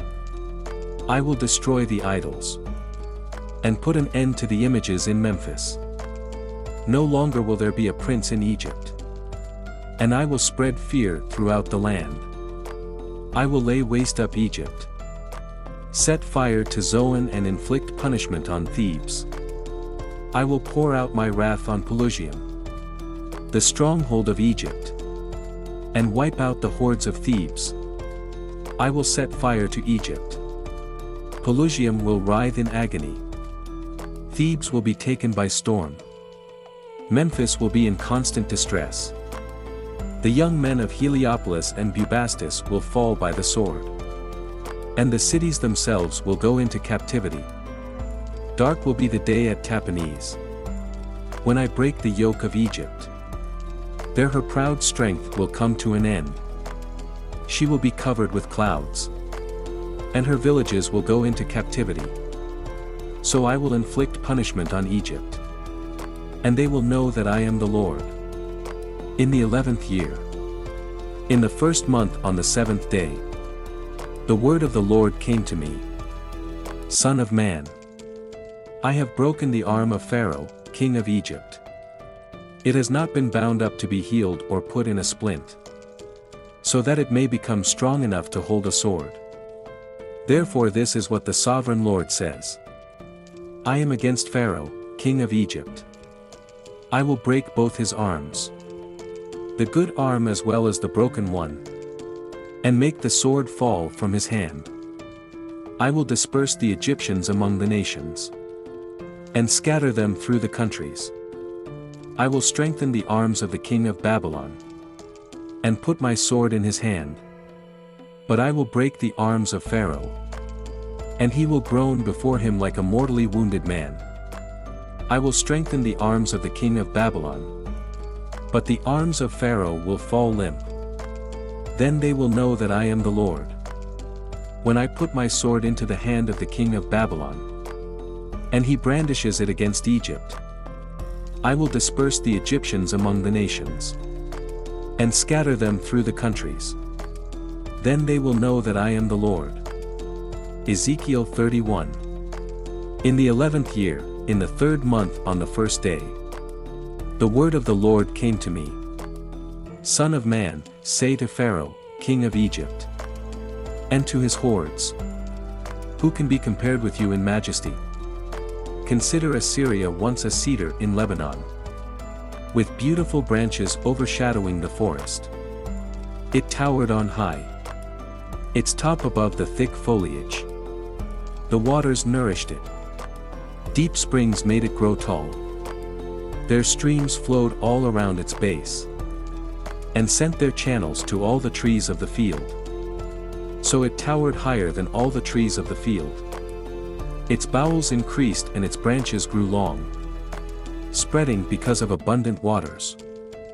All the birds of the sky nested in its bowels. All the wild animals gave birth under its branches. All the great nations lived in its shade. It was majestic in beauty with its spreading bowels, for its roots went down to abundant waters. The cedars in the garden of God could not rival it, nor could the junipers equal its bowels, nor could the plane trees compare with its branches. No tree in the garden of God could match its beauty. I made it beautiful, with abundant branches, the envy of all the trees of Eden, in the garden of God. Therefore this is what the sovereign Lord says. Because the great cedar towered over the thick foliage, and because it was proud of its height, I gave it into the hands of the ruler of the nations, for him to deal with according to its wickedness. I cast it aside, and the most ruthless of foreign nations cut it down and left it. Its boughs fell on the mountains and in all the valleys. Its branches lay broken in all the ravines of the land. All the nations of the earth came out from under its shade and left it. All the birds settled on the fallen tree, and all the wild animals lived among its branches. Therefore no other trees by the waters are ever to tower proudly on high, lifting their tops above the thick foliage. No other trees so well watered are ever to reach such a height. They are all destined for death for the earth below, among mortals, who go down to the realm of the dead. This is what the sovereign Lord says. On the day was brought down to the realm of the dead. I covered the deep springs with mourning for it. I held back its streams. Its abundant waters were restrained. Because of it, I clothed Lebanon with gloom. And all the trees of the field withered away. I made the nations tremble at the sound of its fall. When I brought it down to the realm of the dead to be with those who go down to the pit. Then all the trees of Eden, the choicest and best of Lebanon, the well-watered trees were consoled in the earth below. They too, like the great cedar, had gone down to the realm of the dead. To those killed by the sword, along with the armed men who lived in its shade among the nations. Which of the trees of Eden can be compared with you in splendor and majesty? Yet you too will be brought down with the trees of Eden to the earth below. You will lie among the uncircumcised with those killed by the sword. This is Pharaoh, and all his hordes, declares the sovereign Lord. In the 12th year, in the 12th month on the first day, the word of the Lord came to me. Son of man, take up a lament concerning Pharaoh, king of Egypt, and say to him, You are like a lion among the nations. You are like a monster in the seas, thrashing about in your streams, churning the water with your feet and muddying the streams. This is what the sovereign Lord says. With the great throng of people, I will cast my net over you. And they will haul you up in my net. I will throw you on the land and hurl you on the open field. I will let all the birds of the sky settle on you, and all the wild animals gorge themselves on you. I will spread your flesh on the mountains and fill the valleys with your remains. I will drench the land with your flowing blood all the way to the mountains. And the ravines will be filled with your flesh. When I snuff you out, I will cover the heavens and darken their stars. I will cover the sun with the cloud, and the moon will not give its light. All the shining lights in the heavens, I will darken over you. I will bring darkness over your land, declares the sovereign Lord. I will trouble the hearts of many peoples when I bring about your destruction among the nations. Among lands you have not known. I will cause many peoples to be appalled at you. And their kings will shudder with horror because of you. When I brandish my sword before them. On the day of your downfall, each of them will tremble. Every moment for his life. For this is what the sovereign Lord says. The sword of the king of Babylon will come against you. I will cause your hordes to fall by the swords of mighty men, the most ruthless of all nations. They will shatter the pride of Egypt, and all her hordes will be overthrown. I will destroy all her cattle from beside abundant waters, no longer to be stirred by the foot of man or mud by the hooves of cattle. Then I will let her waters settle, and make her streams flow like oil, declares the sovereign Lord. When I make Egypt desolate and strip the land of everything in it, when I strike down all who live there, then they will know that I am the Lord. This is the lament they will chant for her. The daughters of the nations will chant it. For Egypt and all her hordes, they will chant it, declares the sovereign Lord. In the 12th year, on the 15th day of the month, the word of the Lord came to me. Son of man, wail for the hordes of Egypt, and consign to the earth below both her and the daughters of mighty nations. Along with those who go down to the pit, say to them, Are you more favored than others?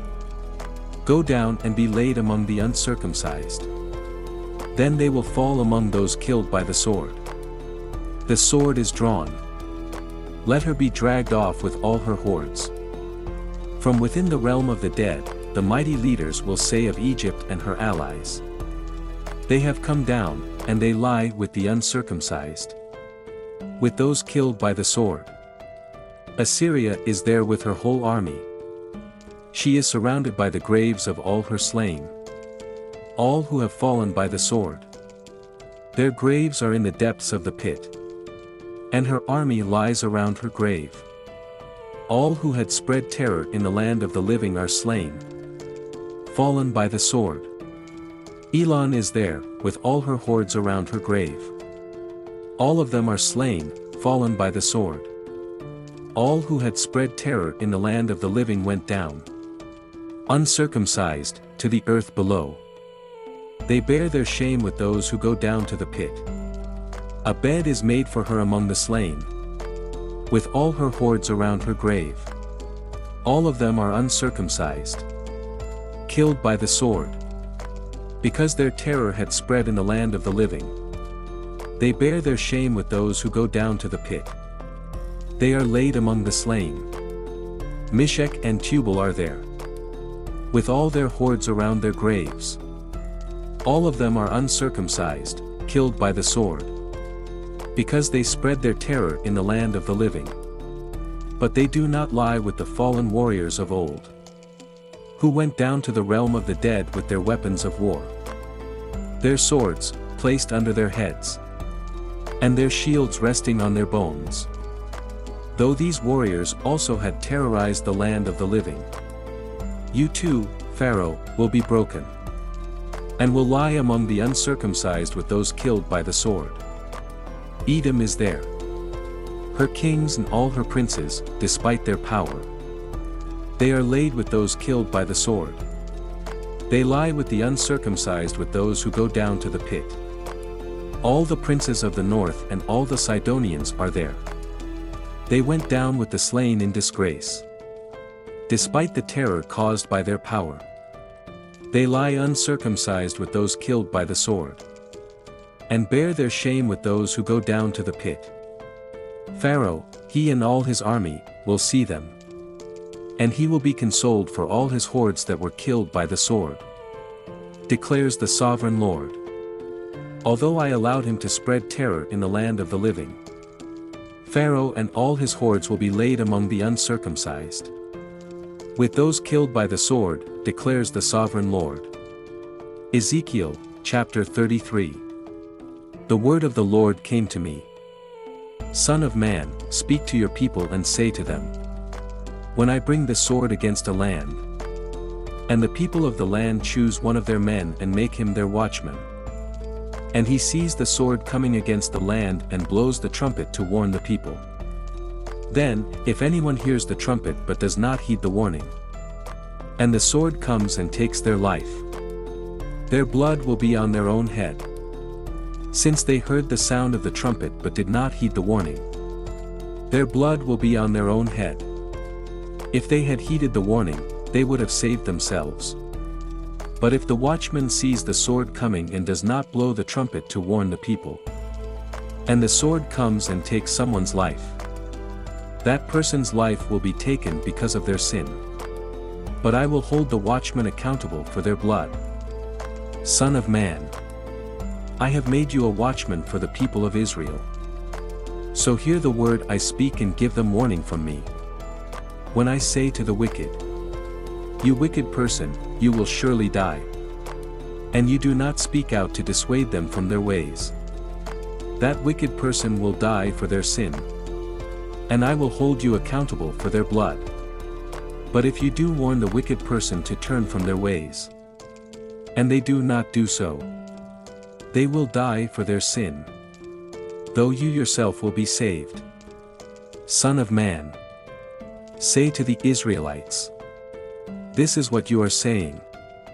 Our offenses and sins weigh us down, and we are wasting away because of them. How then can we live? Say to them, as surely as I live, declares the sovereign Lord, I take no pleasure in the death of the wicked, but rather that they turn from their ways and live. Turn from your evil ways. Why will you die, people of Israel? Therefore, Son of man, say to your people, if someone who is righteous disobeys, that person's former righteousness will count for nothing.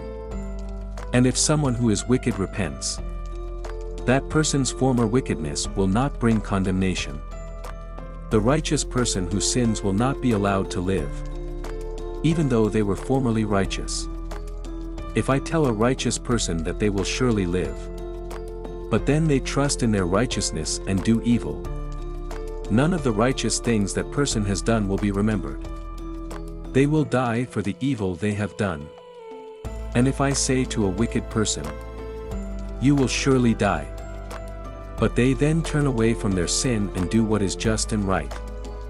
If they give back what they took in pledge for a loan, return what they have stolen, follow the decrees that give life and do no evil, that person will surely live. They will not die. None of the sins that person has committed will be remembered against them. They have done what is just and right. They will surely live. Yet your people say the way of the Lord is not just. But it is their way that is not just.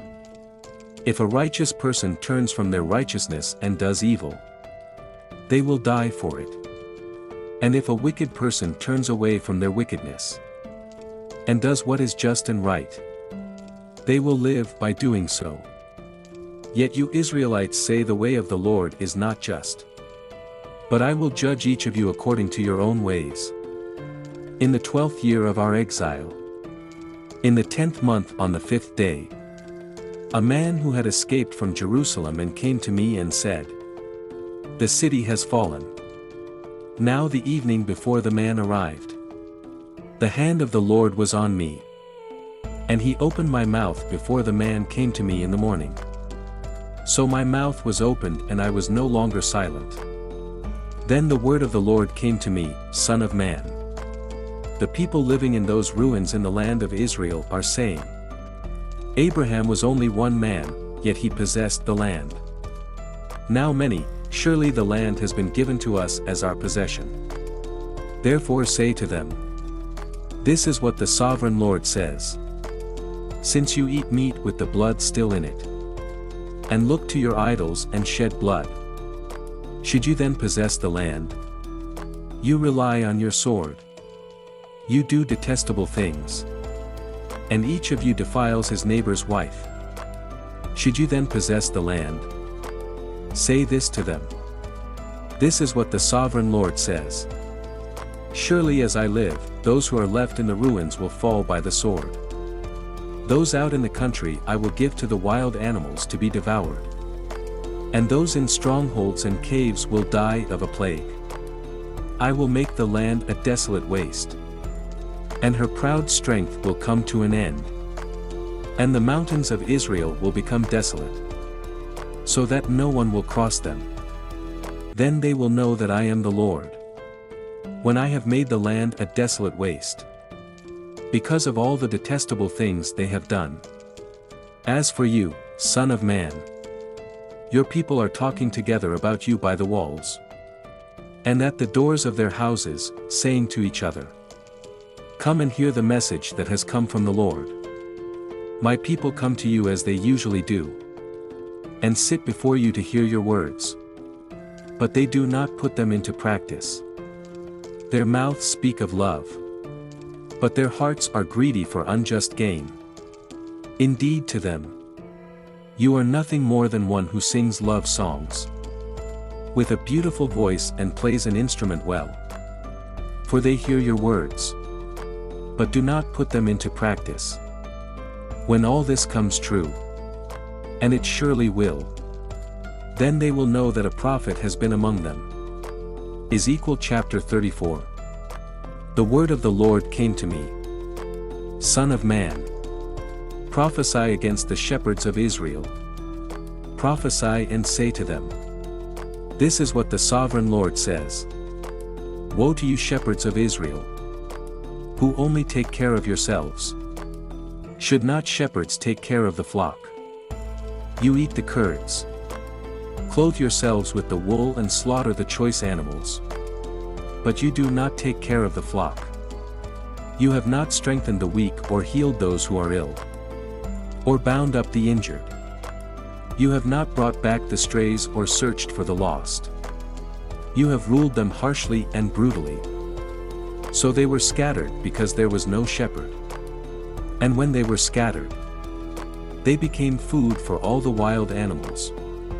My sheep wandered over all the mountains, and on every high hill. They were scattered over the whole earth, and no one searched or looked for them. Therefore you shepherds, hear the word of the Lord. As surely as I live, declares the sovereign Lord, Because my flock lacks a shepherd, and so has been plundered, and has become food for all the wild animals. And because my shepherds did not search for my flock, but cared for themselves rather than for my flock. Therefore you shepherds, hear the word of the Lord. This is what the sovereign Lord says. I am against the shepherds, and will hold them accountable for my flock. I will remove them from tending the flock, so that the shepherds can no longer feed themselves. I will rescue my flock from their mouths, and it will no longer be food for them. For this is what the sovereign Lord says. I myself will search for my sheep and look after them, as a shepherd looks after his scattered flock when he is with them. So will I look after my sheep. I will rescue them from all the places where they were scattered. On a day of clouds and darkness, I will bring them out from the nations, and gather them from the countries, and I will bring them into their own land.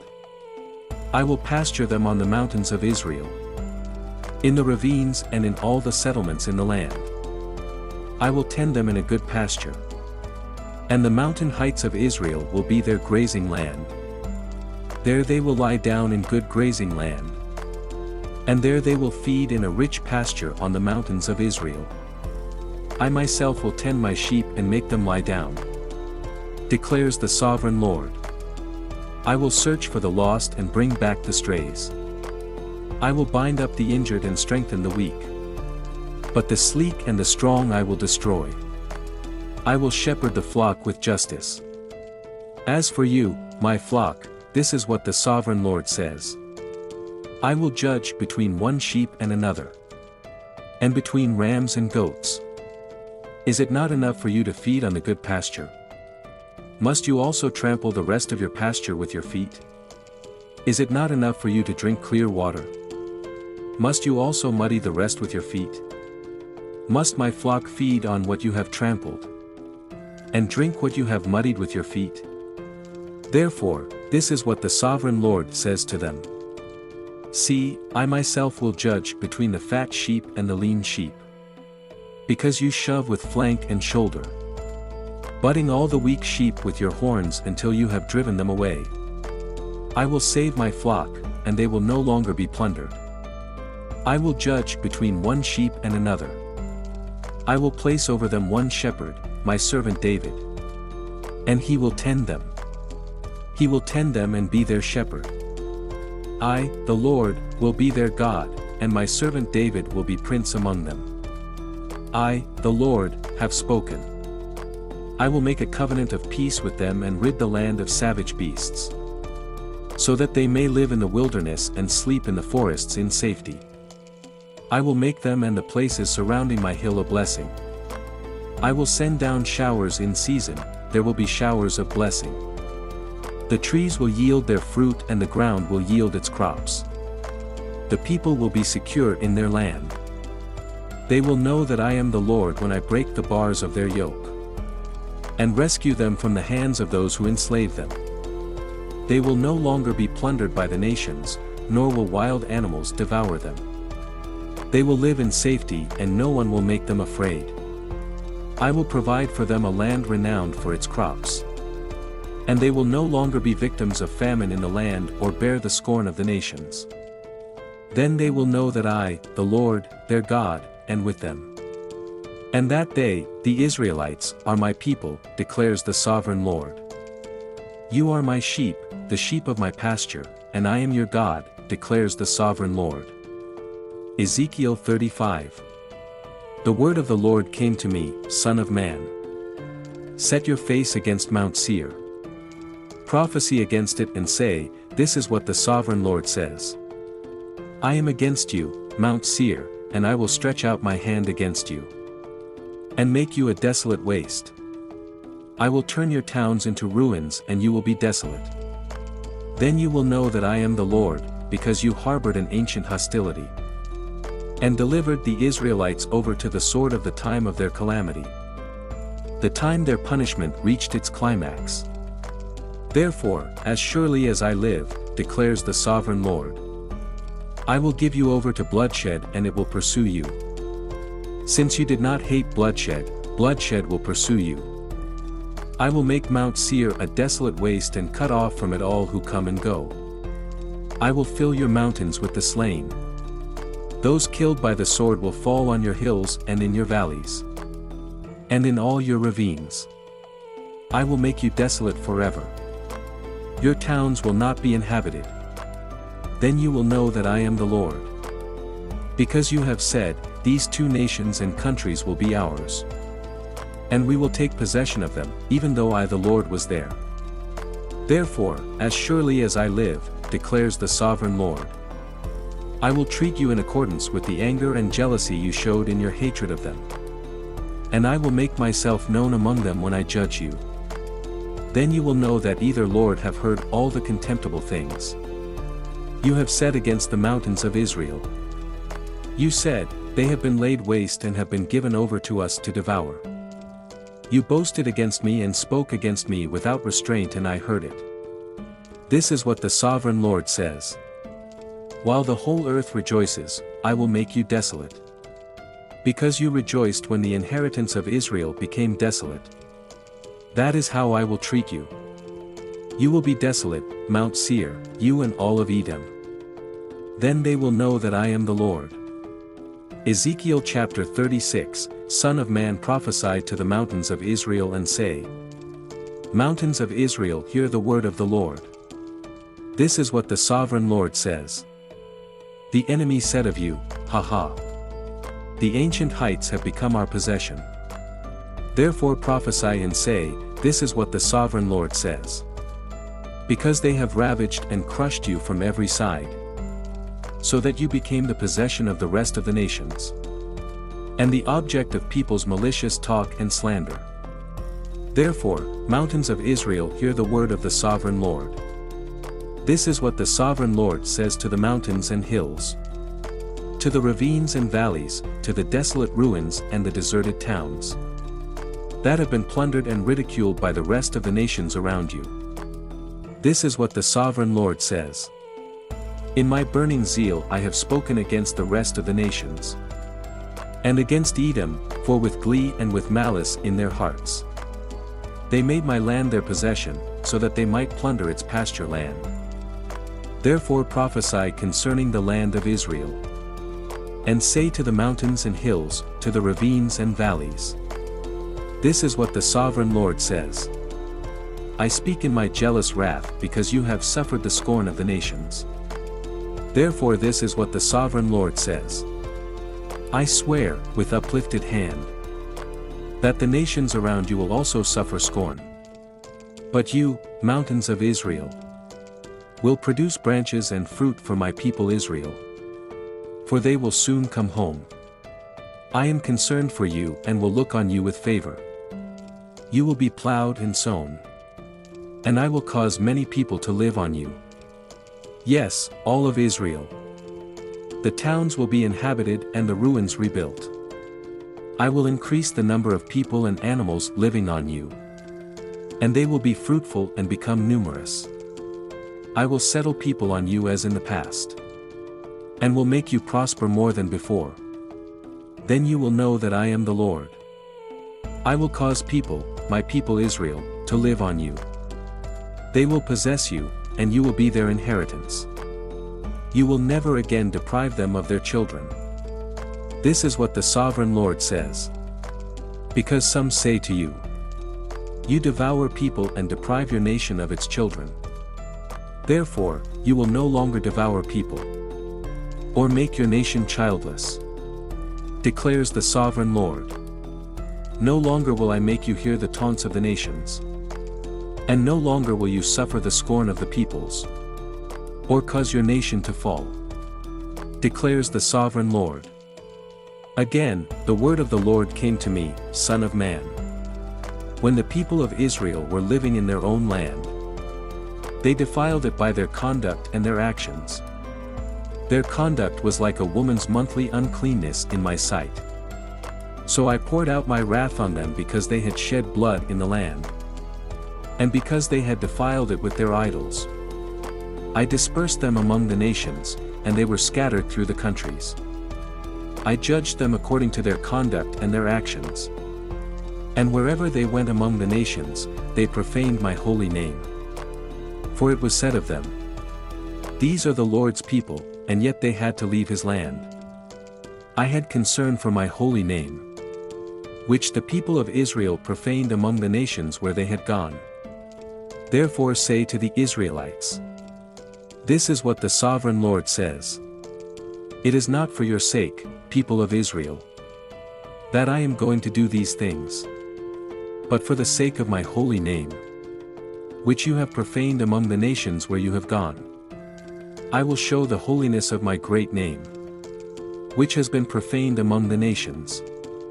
The name you have profaned among them. Then the nations will know that I am the Lord, declares the sovereign Lord, when I am proved holy through you, before their eyes. For I will take you out of the nations. I will gather you from all the countries and bring you back into your own land. I will sprinkle clean water on you, and you will be clean. I will cleanse you from all your impurities and from all your idols. I will give you a new heart, and put a new spirit in you. I will remove from you your heart of stone, and give you a heart of flesh. And I will put my spirit in you, and move you to follow my decrees, and be careful to keep my laws. Then you will live in the land I gave your ancestors. You will be my people, and I will be your God. I will save you from all your uncleanness. I will call for the corn, and make it plentiful, and will not bring famine upon you. I will increase the fruit of the trees and the crops of the field, so that you will no longer suffer disgrace among the nations because of famine. Then you will remember your evil ways and wicked deeds, and you will loathe yourselves for your sins and detestable practices. I want you to know that I am not doing this for your sake, declares the sovereign Lord. Be ashamed and disgraced for your conduct, people of Israel. This is what the sovereign Lord says. On the day I cleanse you from all your sins, I will resettle your towns, and the ruins will be rebuilt. The desolate land will be cultivated instead of lying desolate, in the sight of all who pass through it. They will say, "This land that was laid waste has become like the Garden of Eden." The cities that were lying in ruins, desolate and destroyed, are now fortified and inhabited. Then the nations around you that remain will know that either Lord have rebuilt what was destroyed and have replanted what was desolate. I, the Lord, have spoken, and I will do it. This is what the sovereign Lord says. Once again, I will yield to Israel's plea and do this for them. I will make their people as numerous as sheep, as numerous as the flocks for offerings of Jerusalem, during her appointed festivals. So will the ruined cities be filled with flocks of people. Then they will know that I am the Lord. Ezekiel 37. The hand of the Lord was on me, and he brought me out by the Spirit of the Lord, and set me in the middle of a valley. It was full of bones.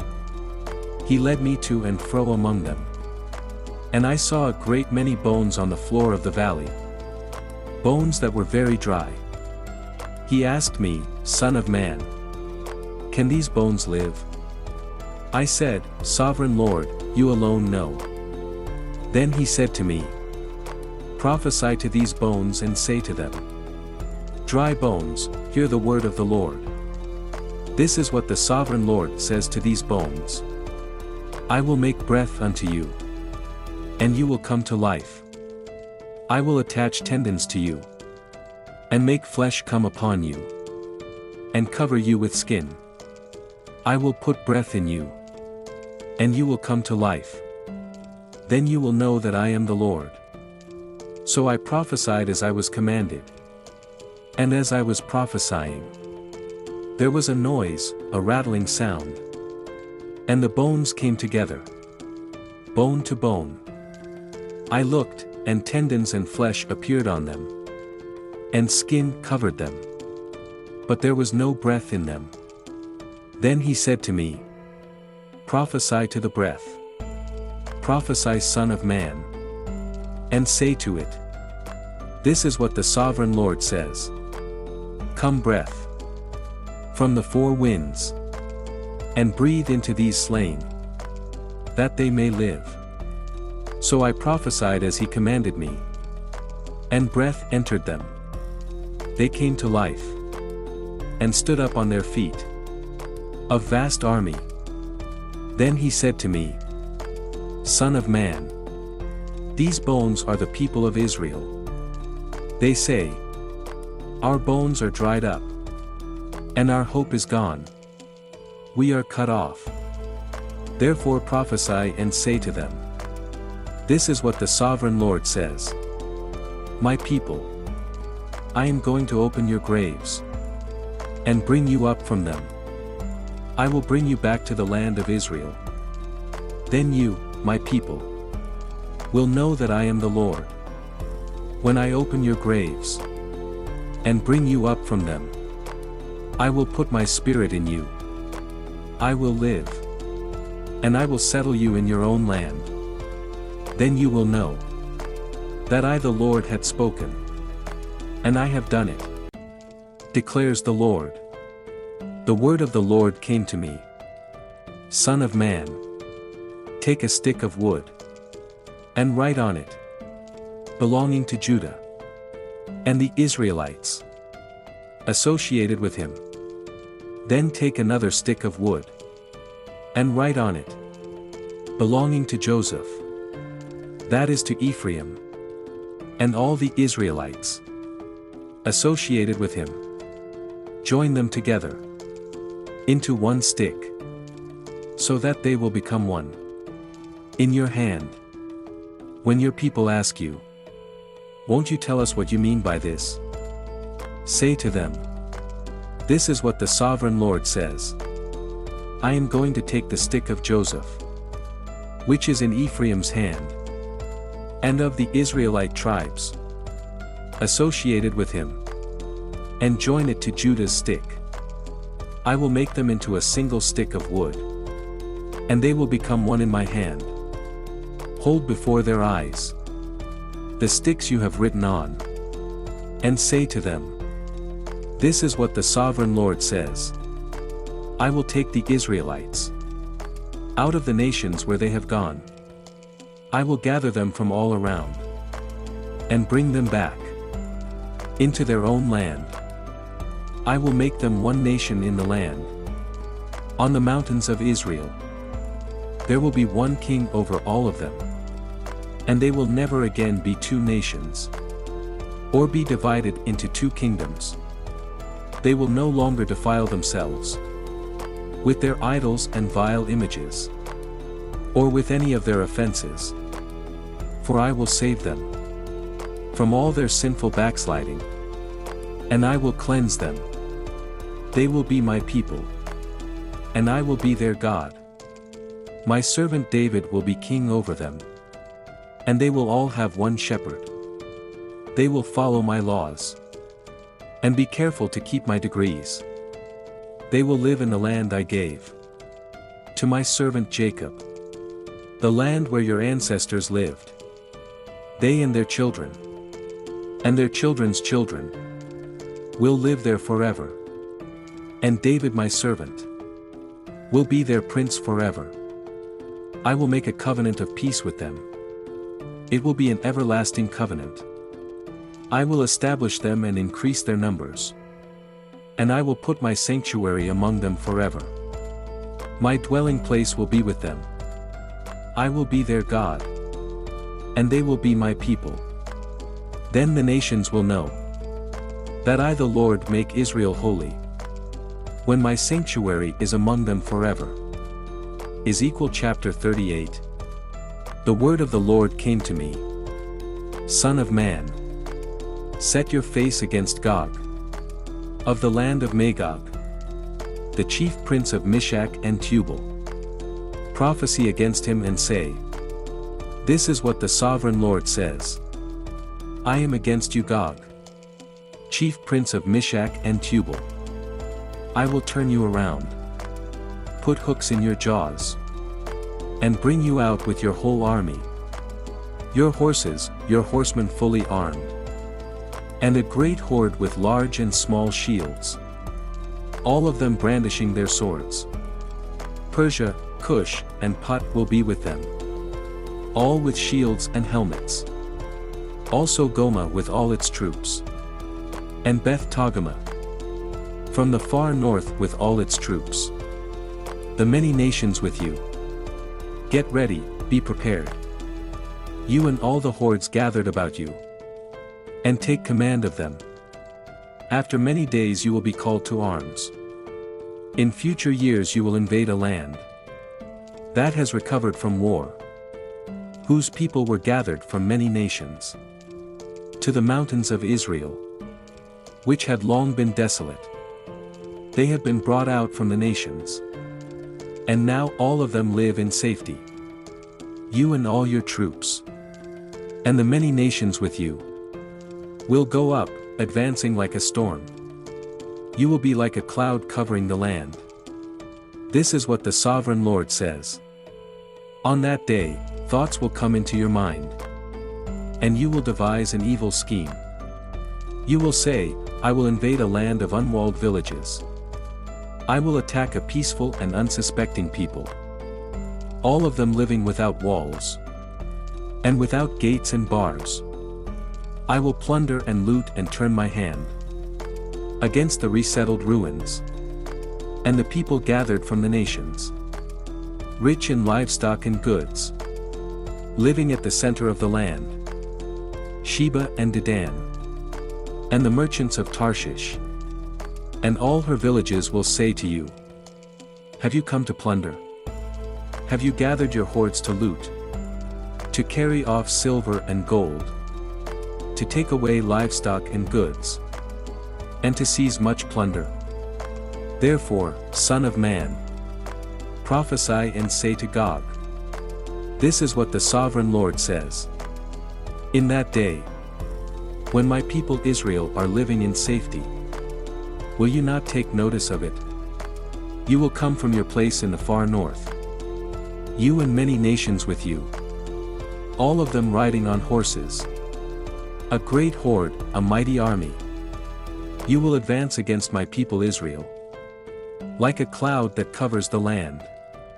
In days to come, Gog, I will bring you against my land, so that the nations may know me, when I am proved holy through you, before their eyes. This is what the Sovereign Lord says. You are the one I spoke of in former days, by my servants, the prophets of Israel. At that time, they prophesied for years, that I would bring you against them. This is what will happen in that day, when Gog attacks the land of Israel. My hot anger will be aroused, declares the Sovereign Lord. In my zeal and fiery wrath, I declare that at that time, there shall be a great earthquake in the land of Israel. The fish in the sea, the birds in the sky, the beasts of the field, every creature that moves along the ground, and all the people on the face of the earth, will tremble at my presence. The mountains will be overturned, the cliffs will crumble, and every wall will fall to the ground. I will summon a sword against Gog on all my mountains, declares the Sovereign Lord. Every man's sword will be against his brother. I will execute judgment on him with plague and bloodshed. I will pour down torrents of rain, hailstones and burning sulfur on him, and on his troops, and on the many nations with him. And so I will show my greatness and my holiness, and I will make myself known in the sight of many nations. Then they will know that I am the Lord. Ezekiel chapter 39. Son of man, prophesy against Gog and say, this is what the Sovereign Lord says. I am against you, Gog. chief prince of Meshach-Tubal. I will turn you around and drag you along. I will bring you from the far north, and send you against the mountains of Israel. Then I will strike your bow from your left hand, and make your arrows drop from your right hand. On the mountains of Israel you will fall, you and all your troops and the nations with you. I will give you as food to all kinds of carrion birds and to the wild animals. You will fall in the open field. For I have spoken, declares the sovereign Lord. I will send fire on Magog, and on those who live in safety in the coastlands. And they will know that I am the Lord. I will make known my holy name among my people Israel. I will no longer let my holy name be profaned. And the nations will know that I the Lord, and the Holy One in Israel. It is coming. It will surely take place, declares the sovereign Lord. This is the day I have spoken of. Then those who live in the towns of Israel will go out, and use the weapons for fuel and burn them up. The small and large shields, the bows and arrows, the war clubs and spears. For 7 years they will use them for fuel. They will not need to gather wood from the fields, or cut it from the forests, because they will use the weapons for fuel. And they will plunder those who plundered them, and loot those who looted them, declares the sovereign Lord. On that day, I will give Gog a burial place in Israel, in the valley of those who travel east of the sea. It will block the way of travelers, because Gog and all his hordes will be buried there. So it will be called the valley of Hamon-Gog. For 7 months the Israelites will be burying them, in order to cleanse the land. All the people of the land will bury them. And the day I display my glory will be a memorable day for them, declares the sovereign Lord. People will be continually employed in cleansing the land. They will spread out across the land, and along with others, they will bury any bodies that are lying on the ground. After the 7 months they will carry out a more detailed search. As they go through the land, anyone who sees a human bone will leave a marker beside it, until the grave diggers bury it in the valley of Hamon-Gog, near a town called Hamonah. And so they will cleanse the land. Son of man, this is what the sovereign Lord says. Call out to every kind of bird and all the wild animals. Assemble and come together from all around, to the sacrifice I am preparing for you, the great sacrifice on the mountains of Israel. There you will eat flesh and drink blood. You will eat the flesh of mighty men, and drink the blood of the princes of the earth, as if they were rams and lambs, goats and bulls, all of them fattened animals from Bashan. At the sacrifice I am preparing for you, you will eat fat till you are glutted, and drink blood till you are drunk. At my table you will eat your fill of horses and riders, mighty men and soldiers of every kind, declares the sovereign Lord. I will display my glory among the nations, and all the nations will see the punishment I inflict, and the hand I lay on them. From that day forward, the people of Israel will know that I am the Lord their God, and the nations will know that the people of Israel went into exile for their sin because they were unfaithful to me. So I hid my face from them and handed them over to their enemies, and they all fell by the sword. I dealt with them according to their uncleanness and their offenses, and I hid my face from them. Therefore this is what the sovereign Lord says. I will now restore the fortunes of Jacob, and will have compassion on all the people of Israel. And I will be zealous for my holy name. They will forget their shame and all the unfaithfulness they showed towards me when they lived in safety in their land, with no one to make them afraid, when I have brought them back from the nations, and have gathered them from the countries of their enemies. I will be proved holy through them, in the sight of many nations. Then they will know that I am the Lord their God. And although I sent them into exile among the nations, I will gather them to their own land, not leaving any behind. I will no longer hide my face from them, for I will pour out my spirit on the people of Israel, declares the sovereign Lord. Ezekiel chapter 40. In the 25th year of our exile, at the beginning of the year, on the 10th of the month, in the 14th year after the fall of the city, on that very day, the hand of the Lord was on me, and he took me there.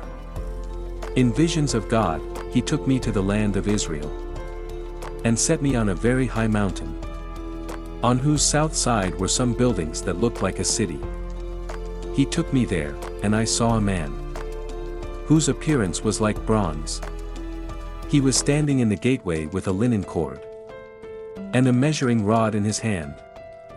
The man said to me, "Son of man, look carefully and listen closely, and pay attention to everything I am going to show you. For that is why you have been brought here. Tell the people of Israel everything you see." I saw a wall completely surrounding the temple area. The length of the measuring rod in the man's hand was 6 long cubits, each of which was a cubit and a hand breadth. He measured the wall. It was 1 measuring rod thick and 1 rod high. Then he went to the east gate. He climbed its steps and measured the threshold of the gate. It was 1 rod deep. The alcoves for the guards were 1 rod long and 1 rod wide. And the projecting walls between the alcoves were 5 cubits thick. And the threshold of the gate next to the portico facing the temple was 1 rod deep. Then he measured the portico of the gateway. It was 8 cubits deep and his jambs were 2 cubits thick. The portico of the gateway faced the temple. Inside the east gate were 3 alcoves on each side. The 3 had the same measurements. And the faces of the projecting walls on each side had the same measurements. Then he measured the width of the entrance of the gateway. It was 10 cubits, and its length was 13 cubits. In front of each alcove was a wall 1 cubit high. And the alcoves were 6 cubits square. Then he measured the gateway from the top of the rear wall of 1 alcove to the top of the opposite one. The distance was 25 cubits from 1 parapet opening to the opposite one. He measured along the faces of the projecting walls all around the inside of the gateway. 60 cubits. The measurement was up to the portico facing the courtyard. The distance from the entrance of the gateway to the far end of its portico was 50 cubits. The alcoves and the projecting walls inside the gateway were surmounted by narrow parapet openings all round, as was the portico. The openings all round faced inward.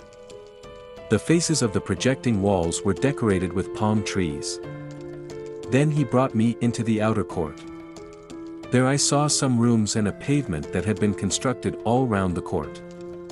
There were 30 rooms along the pavement. It abutted the sides of the gateways, and was as wide as they were long. This was the lower pavement. Then he measured the distance from the inside of the lower gateway to the outside of the inner court. It was 100 cubits on the east side as well as on the north. Then he measured the length and width of the north gate leading into the outer court. Its alcoves, 3 on each side, its projecting walls and its portico had the same measurements as those of the first gateway. It was 50 cubits long and 25 cubits wide. Its openings, its portico and its palm tree decorations had the same measurements as those of the gate facing east. 7 steps led up to it, with its portico opposite them. There was a gate to the inner court facing the north gate, just as there was on the east. He measured from one gate to the opposite one. It was 100 cubits. Then he led me to the south side, and I saw the south gate. He measured its jambs and its portico, and they had the same measurements as the others. The gateway and its portico had narrow openings all round like the openings of the others. It was 50 cubits long and 25 cubits wide. 7 steps led up to it, with its portico opposite them. It had palm tree decorations on the faces of the projecting walls on each side. The inner courts also had a gate facing south, and he measured from this gate to the outer gate on the south side. It was 100 cubits. Then he brought me into the inner court, through the south gate, and he measured the south gate. It had the same measurements as the others. Its alcoves, its projecting walls and its portico had the same measurements as the others. The gateway and its portico had openings all round. It was 50 cubits long and 25 cubits wide. The porticos of the gateways around the inner court were 25 cubits wide and 5 cubits deep. Its portico faced the outer court. Palm trees decorated its jambs and 8 steps led up to it. Then he brought me to the inner court on the east side, and he measured the gateway. It had the same measurements as the others. Its alcoves, its projecting walls and its portico had the same measurements as the others. The gateway and its portico had openings all round. It was 50 cubits long and 25 cubits wide. Its portico faced the outer court. Palm trees decorated the jambs on either side, and 8 steps led up to it. Then he brought me to the north gate and measured it. It had the same measurements as the others, as did its alcoves, its projecting walls and its portico. And it had openings all round. It was 50 cubits long and 25 cubits wide. Its portico faced the outer court. Palm trees decorated the jambs on either side, and 8 steps led up to it. A room with a doorway was by the portico in each of the inner gateways, where the burnt offerings were washed. In the portico of the gateway were 2 tables on each side, on which the burnt offerings, sin offerings and guilt offerings were slaughtered. By the outside wall of the portico of the gateway, near the steps at the entrance of the north gateway were 2 tables. And on the other side of the steps were 2 tables. So there were 4 tables on one side of the gateway and 4 on the other, 8 tables in all, on which the sacrifices were slaughtered. There were also 4 tables of dressed stone for the burnt offerings, each a cubit and a half long, a cubit and a half wide and a cubit high. On them were placed the utensils for slaughtering the burnt offerings and the other sacrifices. And doubled-pronged hooks each a handbreadth long were attached to the wall all round. The tables were for the flesh of the offerings. Outside the inner gate within the inner court were 2 rooms, one at the side of the north gate facing south, and another at the side of the south gate and facing north. He said to me, "The room facing south is for the priests who guard the temple. And the room facing north is for the priests who guard the altar. These are the sons of Zadok, who were the only Levites who may draw near to the Lord to minister before him." Then he measured the court. It was square, 100 cubits long and 100 cubits wide. And the altar was in front of the temple. He brought me to the portico of the temple and measured the jambs of the portico. They were 5 cubits wide on either side. The width of the entrance was 14 cubits. And its projecting walls were 3 cubits wide on either side. The portico was 20 cubits wide and 12 cubits from front to back. It was reached by a flight of stairs, and there were pillars on each side of the jambs. Ezekiel chapter 41. Then the man brought me to the main hall and measured the jambs. The width of the jambs was 6 cubits on each side. The entrance was 10 cubits wide, and the projecting walls on each side of it were 5 cubits wide. He also measured the main hall. It was 40 cubits long and 20 cubits wide. Then he went into the inner sanctuary and measured the jambs of the entrance. Each was 2 cubits wide. The entrance was 6 cubits wide, and the projecting walls on each side of it was 7 cubits wide. And he measured the length of the inner sanctuary. It was 20 cubits, and its width was 20 cubits. Across the end of the main hall, he said to me, "This is the most holy place. Then he measured the wall of the temple. It was 6 cubits thick, and each side room round the temple was 4 cubits wide. The side rooms were on 3 levels, one above another, 30 on each level. There were ledges all round the wall of the temple to serve as supports for the side rooms, so that the supports were not inserted into the wall of the temple. The side rooms all round the temple were wider at each successive level. The structure surrounding the temple was built in ascending stages, so that the rooms widened as one went upwards. A stairway went up from the lowest floor to the top floor through the middle floor. I saw that the temple had a raised base all round it, forming the foundation of the side rooms. It was the length of the rod, 6 long cubits. The outer wall of the side rooms was 5 cubits thick. The open area between the side rooms of the temple and the priests' rooms was 20 cubits wide all round the temple. There were entrances to the side rooms from the open area, one on the north and another on the south.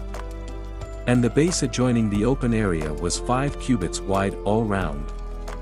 The building facing the temple courtyard on the west side was 70 cubits wide. The wall of the building was 5 cubits thick all round and its length was 90 cubits. Then he measured the temple.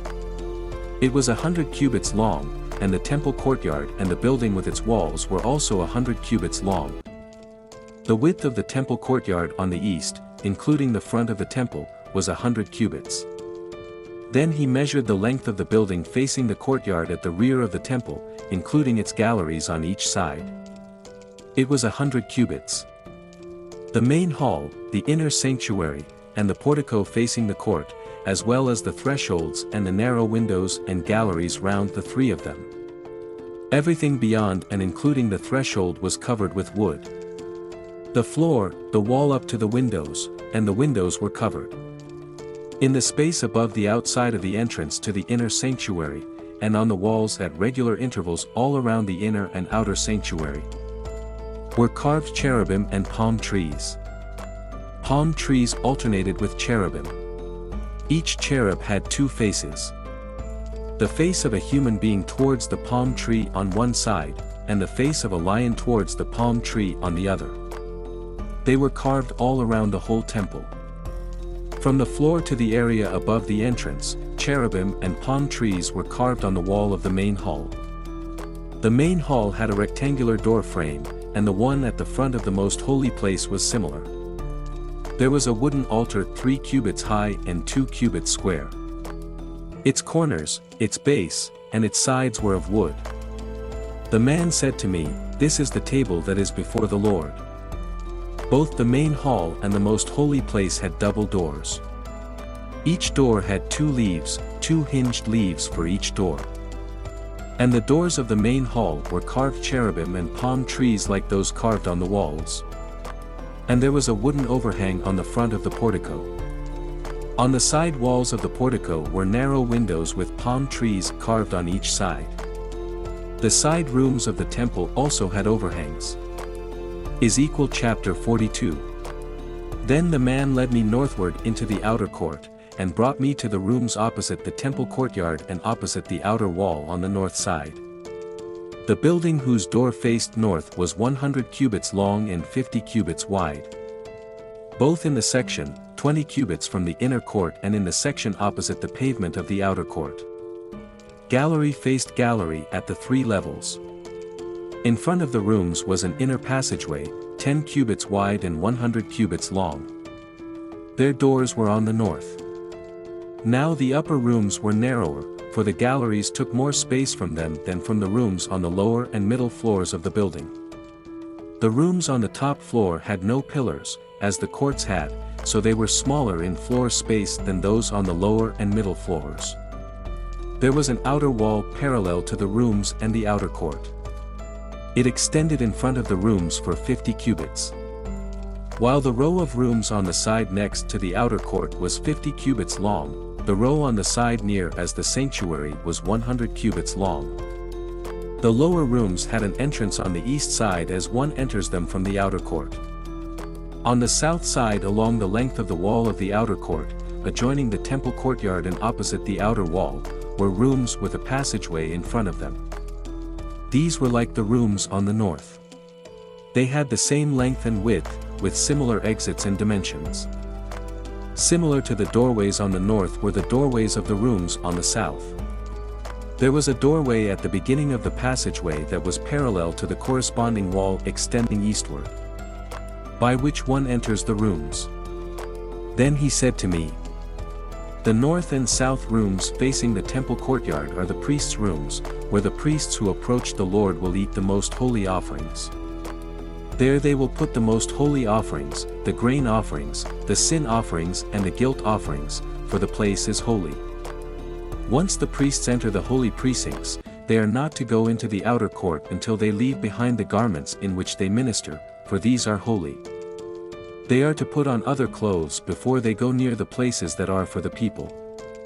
When he had finished measuring what was inside the temple area, he led me out by the east gate and measured the area all round.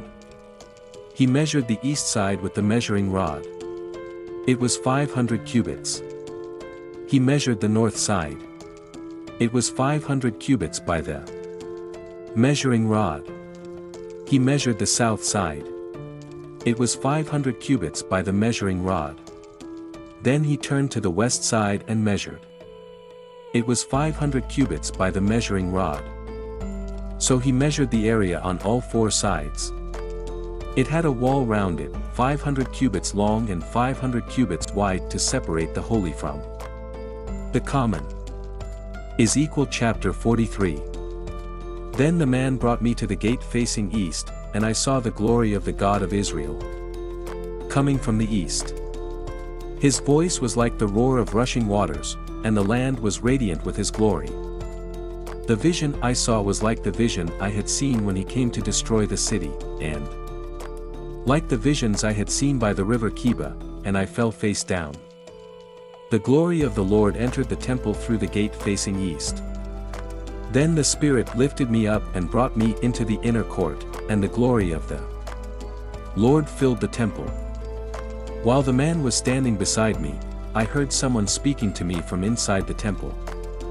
He said, "Son of man, this is the place of my throne, and the place for the soles of my feet. This is where I will live among the Israelites forever. The people of Israel will never again defile my holy name, neither they nor their kings, by their prostitution and the funeral offerings for their kings of their death. When they place their threshold next to my threshold, and their doorposts beside my doorposts. With only a wall between me and them, they defiled my holy name by their detestable practices. So I destroyed them in my anger. Now let them put away from me their prostitution and the funeral offerings for their kings. And I will live among them forever. Son of man, describe the temple to the people of Israel, that they may be ashamed of their sins. Let them consider its perfection, and if they are ashamed of all they have done, make known to them the design of the temple, its arrangement, its exits and entrances, its whole design, and all its regulations and laws. Write these down before them, so that they may be faithful to its design, and follow all its regulations. This is the law of the temple. All the surrounding area on top of the mountain will be most holy. Much is the law of the temple. These are the measurements of the altar in long cubits, that cubit being a cubit and a handbreadth. Its gutter is a cubit deep and a cubit wide, with a curb of 1 span around the edge. And this is the height of the altar.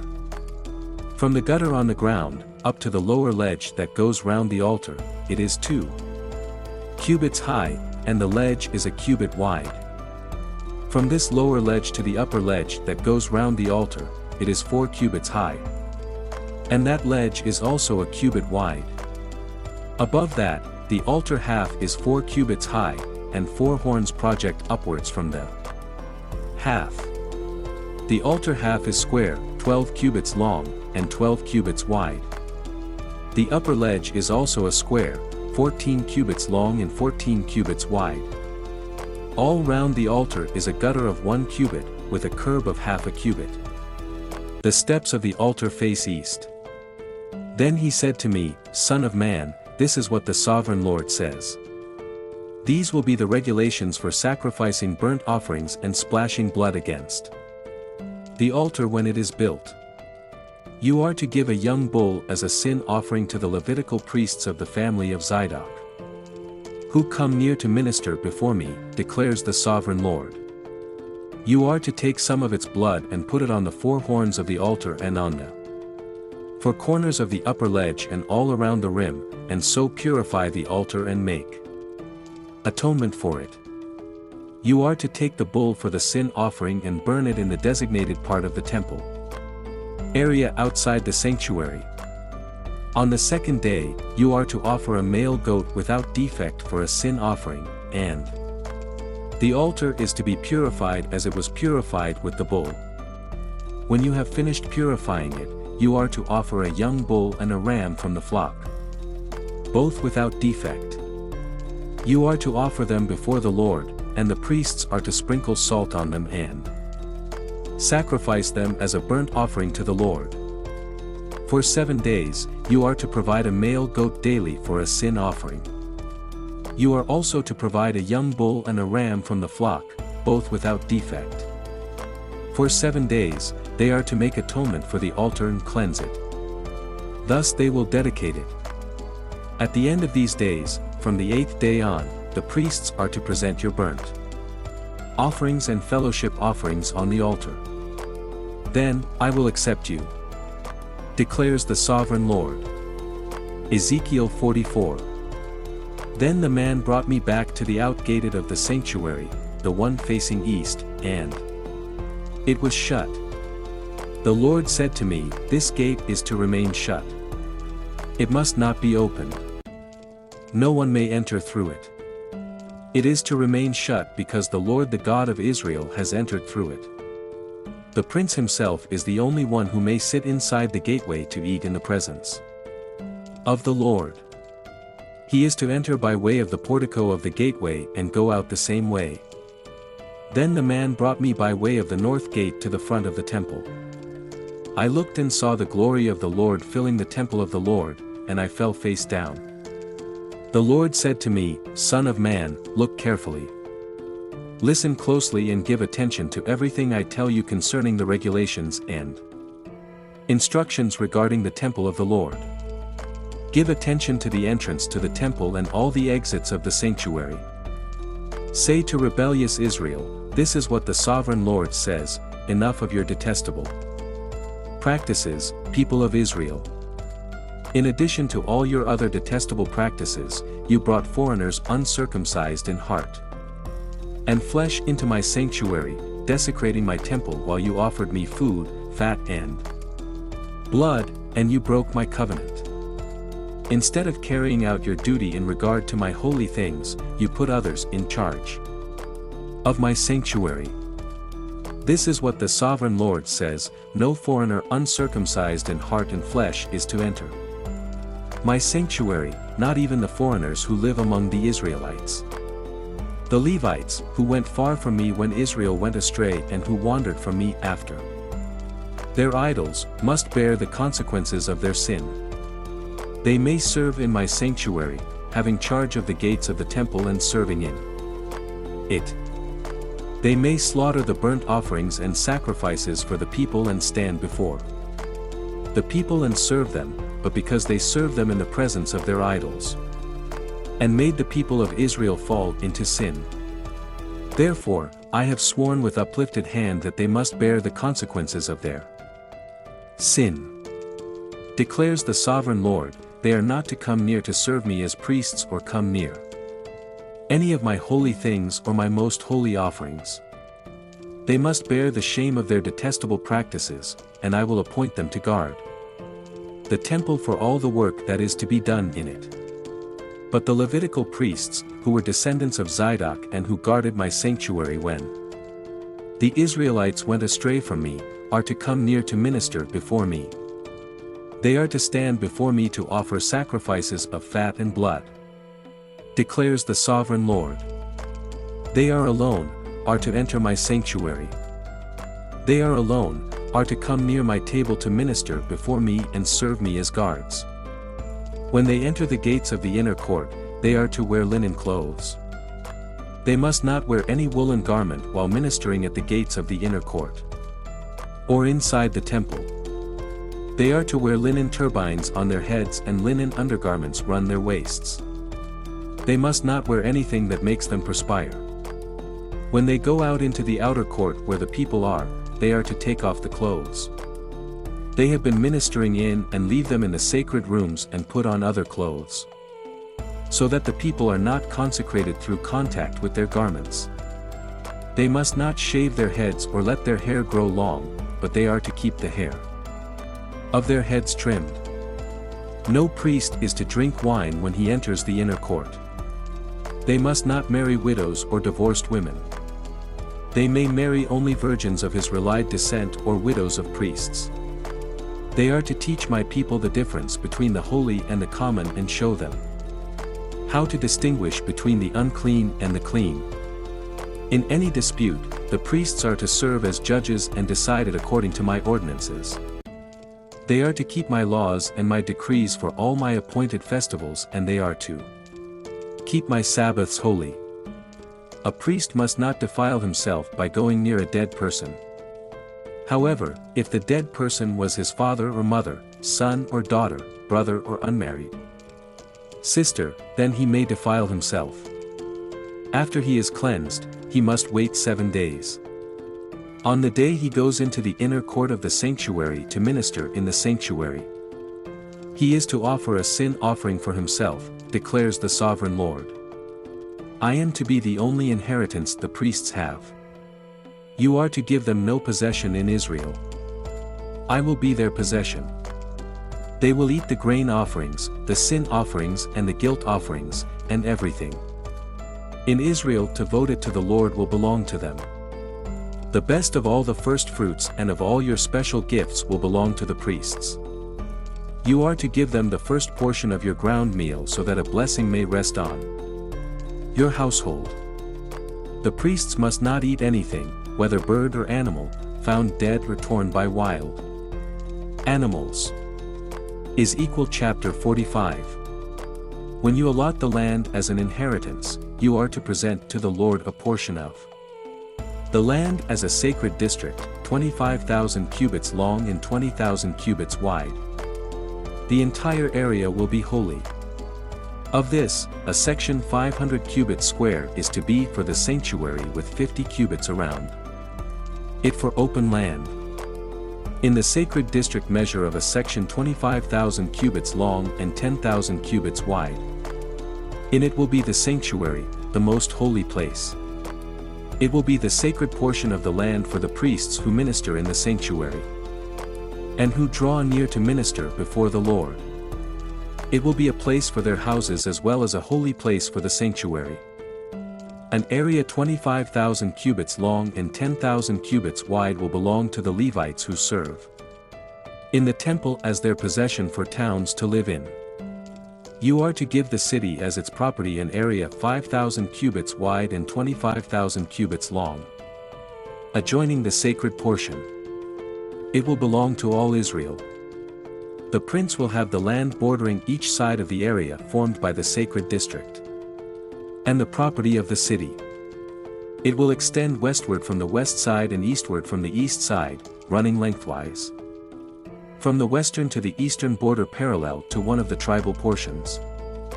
This land will be his possession in Israel, and my princes will no longer oppress my people, but will allow the people of Israel to possess the land according to their tribes. This is what the sovereign Lord says. You have gone far enough, princes of Israel. Give up your violence and depression and do what is just and right. Stop dispossessing my people, declares the sovereign Lord. You are to use accurate scales, an accurate ephah and an accurate bath. The ephah and the bath are to be the same size, the bath containing 1/10 of a homer, and the ephah 1/10 of a homer. The homer is to be the standard measure for both. The shekel is to consist of 20 gyros, 20 shekels plus 25 shekels plus 15 shekels equal 1 minnah.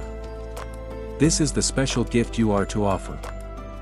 A sixth of an ephah from each homer of wheat and a sixth of an ephah from each homer of barley.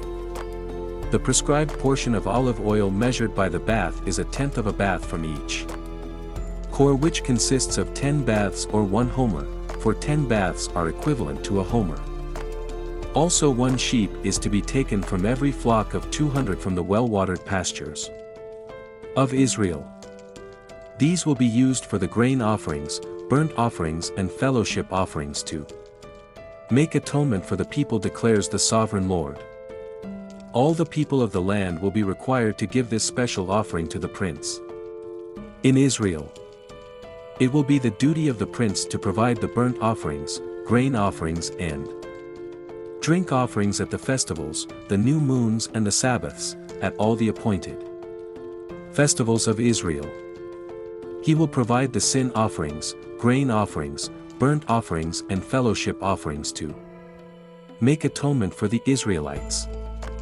This is what the sovereign Lord says.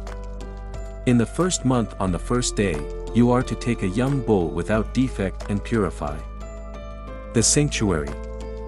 The priest is to take some of the blood of the sin offering and put it on the doorposts of the temple, on the 4 corners of the upper ledge of the altar and on the gateposts of the inner court. You are to do the same on the 7th day of the month for anyone who sins unintentionally or through ignorance, so you are to make atonement for the temple. In the first month on the 14th day, you are to observe the Passover, a festival lasting 7 days, during which you shall eat bread made without yeast. On that day, the prince is to provide a bull as a sin offering for himself and for all the people of the land. Every day, during the 7 days of the festival, he is to provide 7 bulls and 7 rams without defect as a burnt offering to the Lord, and a male goat for a sin offering. He is to provide as a grain offering an ephah for each bull and an ephah for each ram, along with the hin of olive oil for each ephah. During the 7 days of the festival, which begins in the 7th month on the 15th day, he is to make the same provision for sin offerings, burnt offerings, grain offerings, and oil. Ezekiel chapter 46. This is what the sovereign Lord says.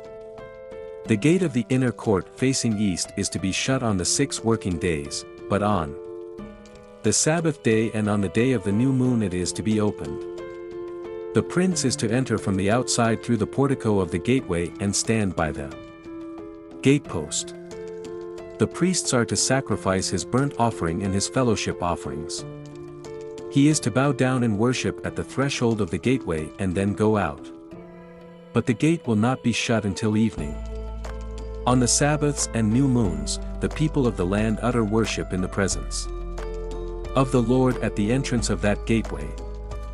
The burnt offering the prince brings to the Lord on the Sabbath day is to be 6 male lambs and a ram, all without defect. The grain offering given with the ram is to be an ephah, and the grain offering with the lambs is to be as much as he pleases, along with a hint of olive oil for each ephah. On the day of the new moon he is to offer a young bull, 6 lambs and a ram, all without defect. He is to provide as a grain offering 1 ephah with the bull, 1 ephah with the ram, and with the lambs as much as he wants to give, along with a hint of oil for each ephah. When the prince enters he is to go in through the portico of the gateway, and he is to come out the same way. When the people of the land come before the Lord at the appointed festivals, whoever enters by the north gate to worship is to go out by the south gate, and whoever enters by the south gate is to go out by the north gate. No one is to return through the gate by which they entered, but each is to go out by the opposite gate. The prince is to be among them, going in when they go in and going out when they go out. At the feasts in the appointed festivals the grain offering is to be an ephah with the bull, an ephah with the ram, and with the lambs as much as he pleases, along with a hint of oil for each ephah. When the prince provides a free will offering to the Lord, whether a burnt offering or fellowship offerings, the gate facing east is to be opened for him. He shall offer his burnt offering or his fellowship offerings as he does on the Sabbath day. Then he shall go out, and after he has gone out the gate will be shut. Every day you are to provide a year-old lamb without defect for a burnt offering to the Lord. Morning by morning you shall provide it. You are also to provide with it morning by morning a grain offering consisting of 1/6 of an ephah with 1/3 of a hint of oil to moisten the flour. The presenting of this grain offering to the Lord is a lasting ordinance. So the lamb and the grain offering and the oil shall be provided morning by morning for a regular burnt offering. This is what the sovereign Lord says. If the prince makes a gift from his inheritance to one of his sons, it will also belong to his descendants. It is to be their property by inheritance. If however he makes a gift from his inheritance to one of his servants, the servant may keep it until the year of freedom. Then it will revert to the prince. His inheritance belongs to his sons only. It is theirs. The prince must not take any of the inheritance of the people, driving them off their property. He is to give his sons their inheritance out of his own property, so that not one of my people will be separated from their property. When the man brought me through the entrance at the side of the gate to the sacred rooms, facing north, which belonged to the priests, and showed me a place at the western end, he said to me, "This is the place where the priests are to cook the guilt offering and the sin offering and bake the grain offering to avoid bringing them into the outer court and consecrating the people." He then brought me to the outer court and led me round to its 4 corners. As I saw in each corner another court, in the 4 corners of the outer court were enclosed courts 40 cubits long and 30 cubits wide. Each of the courts in the 4 corners was the same size. Around the inside of each of the 4 courts was a ledge of stone with places for fire built all around under the ledge. He said to me, "These are the kitchens where those who minister at the temple are to cook the sacrifices of the people." Ezekiel chapter 47.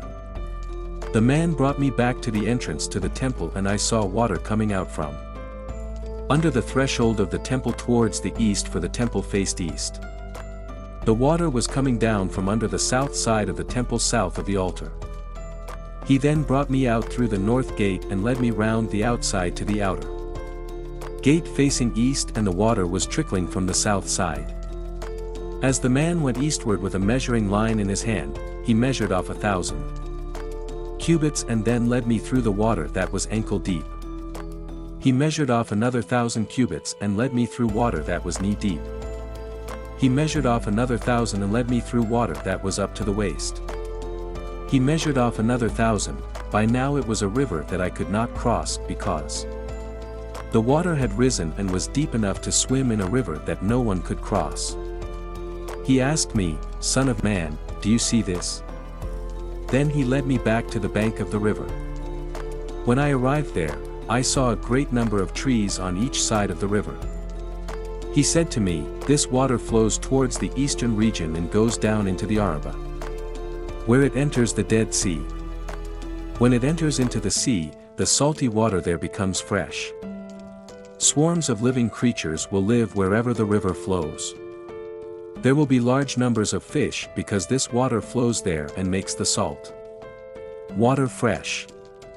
So where the river flows, everything will live. The fishermen will stand along the shore. From Engedi to Inglium, there will be places for spreading nets. The fish will be of many kinds, like the fish of the Mediterranean Sea, but the swamps and marshes will not become fresh.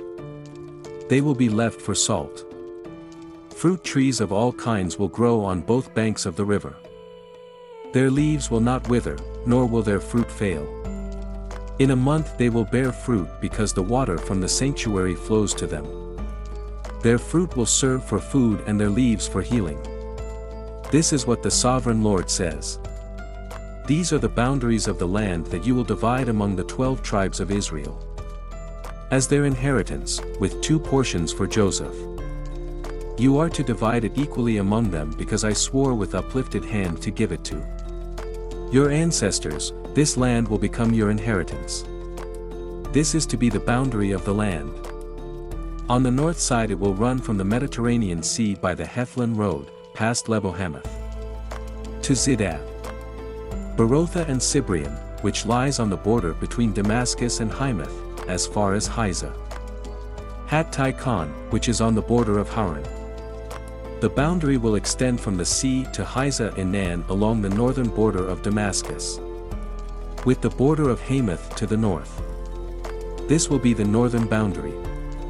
On the east side the boundary will run between Haran and Damascus, along the Jordan between Gilead and the land of Israel to the Dead Sea and as far as Tamar.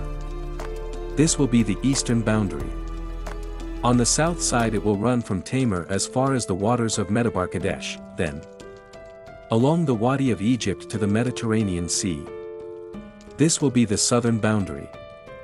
On the west side the Mediterranean Sea will be the boundary to a point opposite Lebo-Hamath.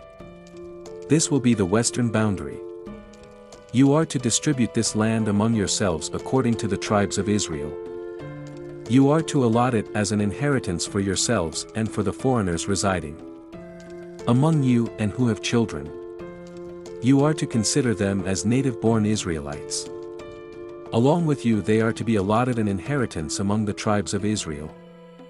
In whatever tribe a foreigner resides, there you are to give them their inheritance, declares the Sovereign Lord. Ezekiel 48. These are the tribes, listed by name at the northern frontier. Dan will have one portion. It will follow the Hethlon Road to Lebo-Hamath. Hezainan and the northern border of Damascus next to Hamath will be part of its border. From the east side to the west side, Asha will have one portion. It will border the territory of Dan from east to west. Naphtali will have one portion. It will border the territory of Asher from east to west. Manasseh will have one portion. It will border the territory of Naphtali from east to west. Addiction will have one portion. It will border the territory of Manasseh from east to west. Reuben will have one portion. It will border the territory of Ephraim from east to west. Judah will have one portion.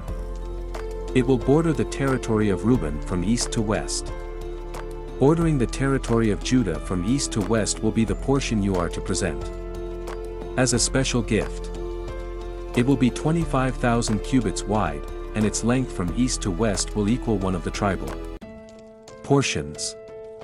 The sanctuary will be in the center of it.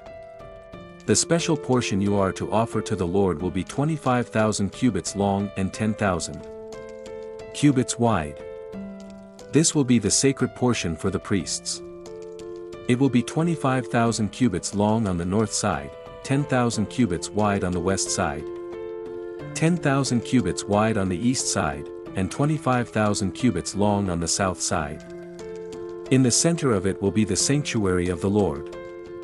This will be for the consecrated priests, the Zedekites, who were faithful in serving me and did not go astray as the Levites did when the Israelites went astray. It will be a special gift to them from the sacred portion of the land, a most holy portion, bordering the territory of the Levites.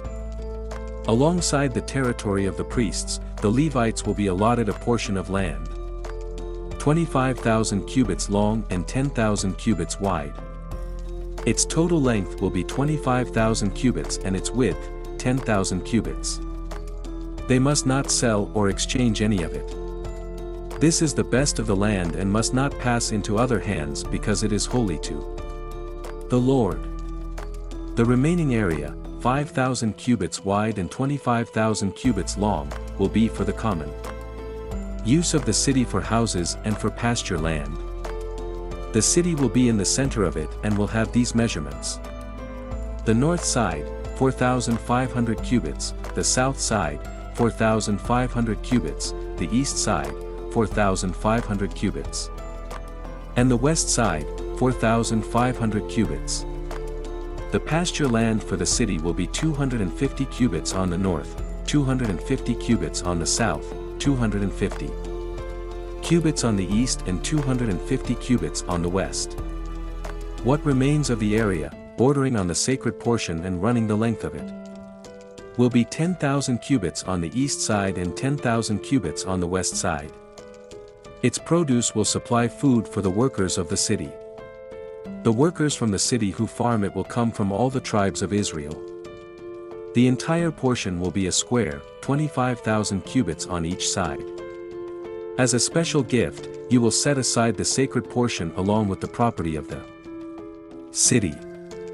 What remains on both sides of the area formed by the sacred portion and the property of the city will belong to the prince. It will extend eastward from the 25,000 cubits of the sacred portion to the eastern border, and westward from the 25,000 cubits to the western border. Both these areas running the length of the tribal portions will belong to the prince. And the sacred portion with the temple sanctuary will be in the center of them.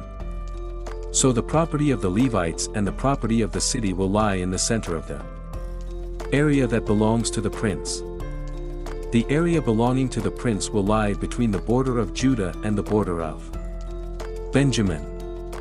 As for the rest of the tribes, Benjamin will have one portion. It will extend from the east side to the west side. Simeon will have one portion, it will border the territory of Benjamin from east to west. Isdemor will have one portion, it will border the territory of Simeon from east to west. Garden Gael Chowd. From east to west. Gad will have one portion. It will border the territory of Zebulun from east to west. The southern boundary of Gad will run south from Tamar to the waters of Medabar Kadesh. Then along the body of Egypt to the Mediterranean Sea. This is the land you are to allot as an inheritance to the tribes of Israel, and these will be their portions, declares the sovereign Lord. These will be the exits of the city, beginning on the north side, which is 4,500 cubits long. The gates of the city will be named after the tribes of Israel. The three gates on the north side will be the gate of Reuben, the gate of Judah, and the gate of Levi. On the east side, which is 4,500 cubits long, will be three gates. The gate of Joseph, the gate of Benjamin, and the gate of Dan. On the south side, which measures 4,500 cubits, will be three gates. The gate of Simeon, the gate of Issachar, and the gate of Zebulun. On the west side, which is 4,500 cubits long, will be three gates. The gate of Gad, the gate of Asher, and the gate of Naphtali. The distance all around will be 18,000 cubits. And the name of the city from that time on will be, the Lord is there.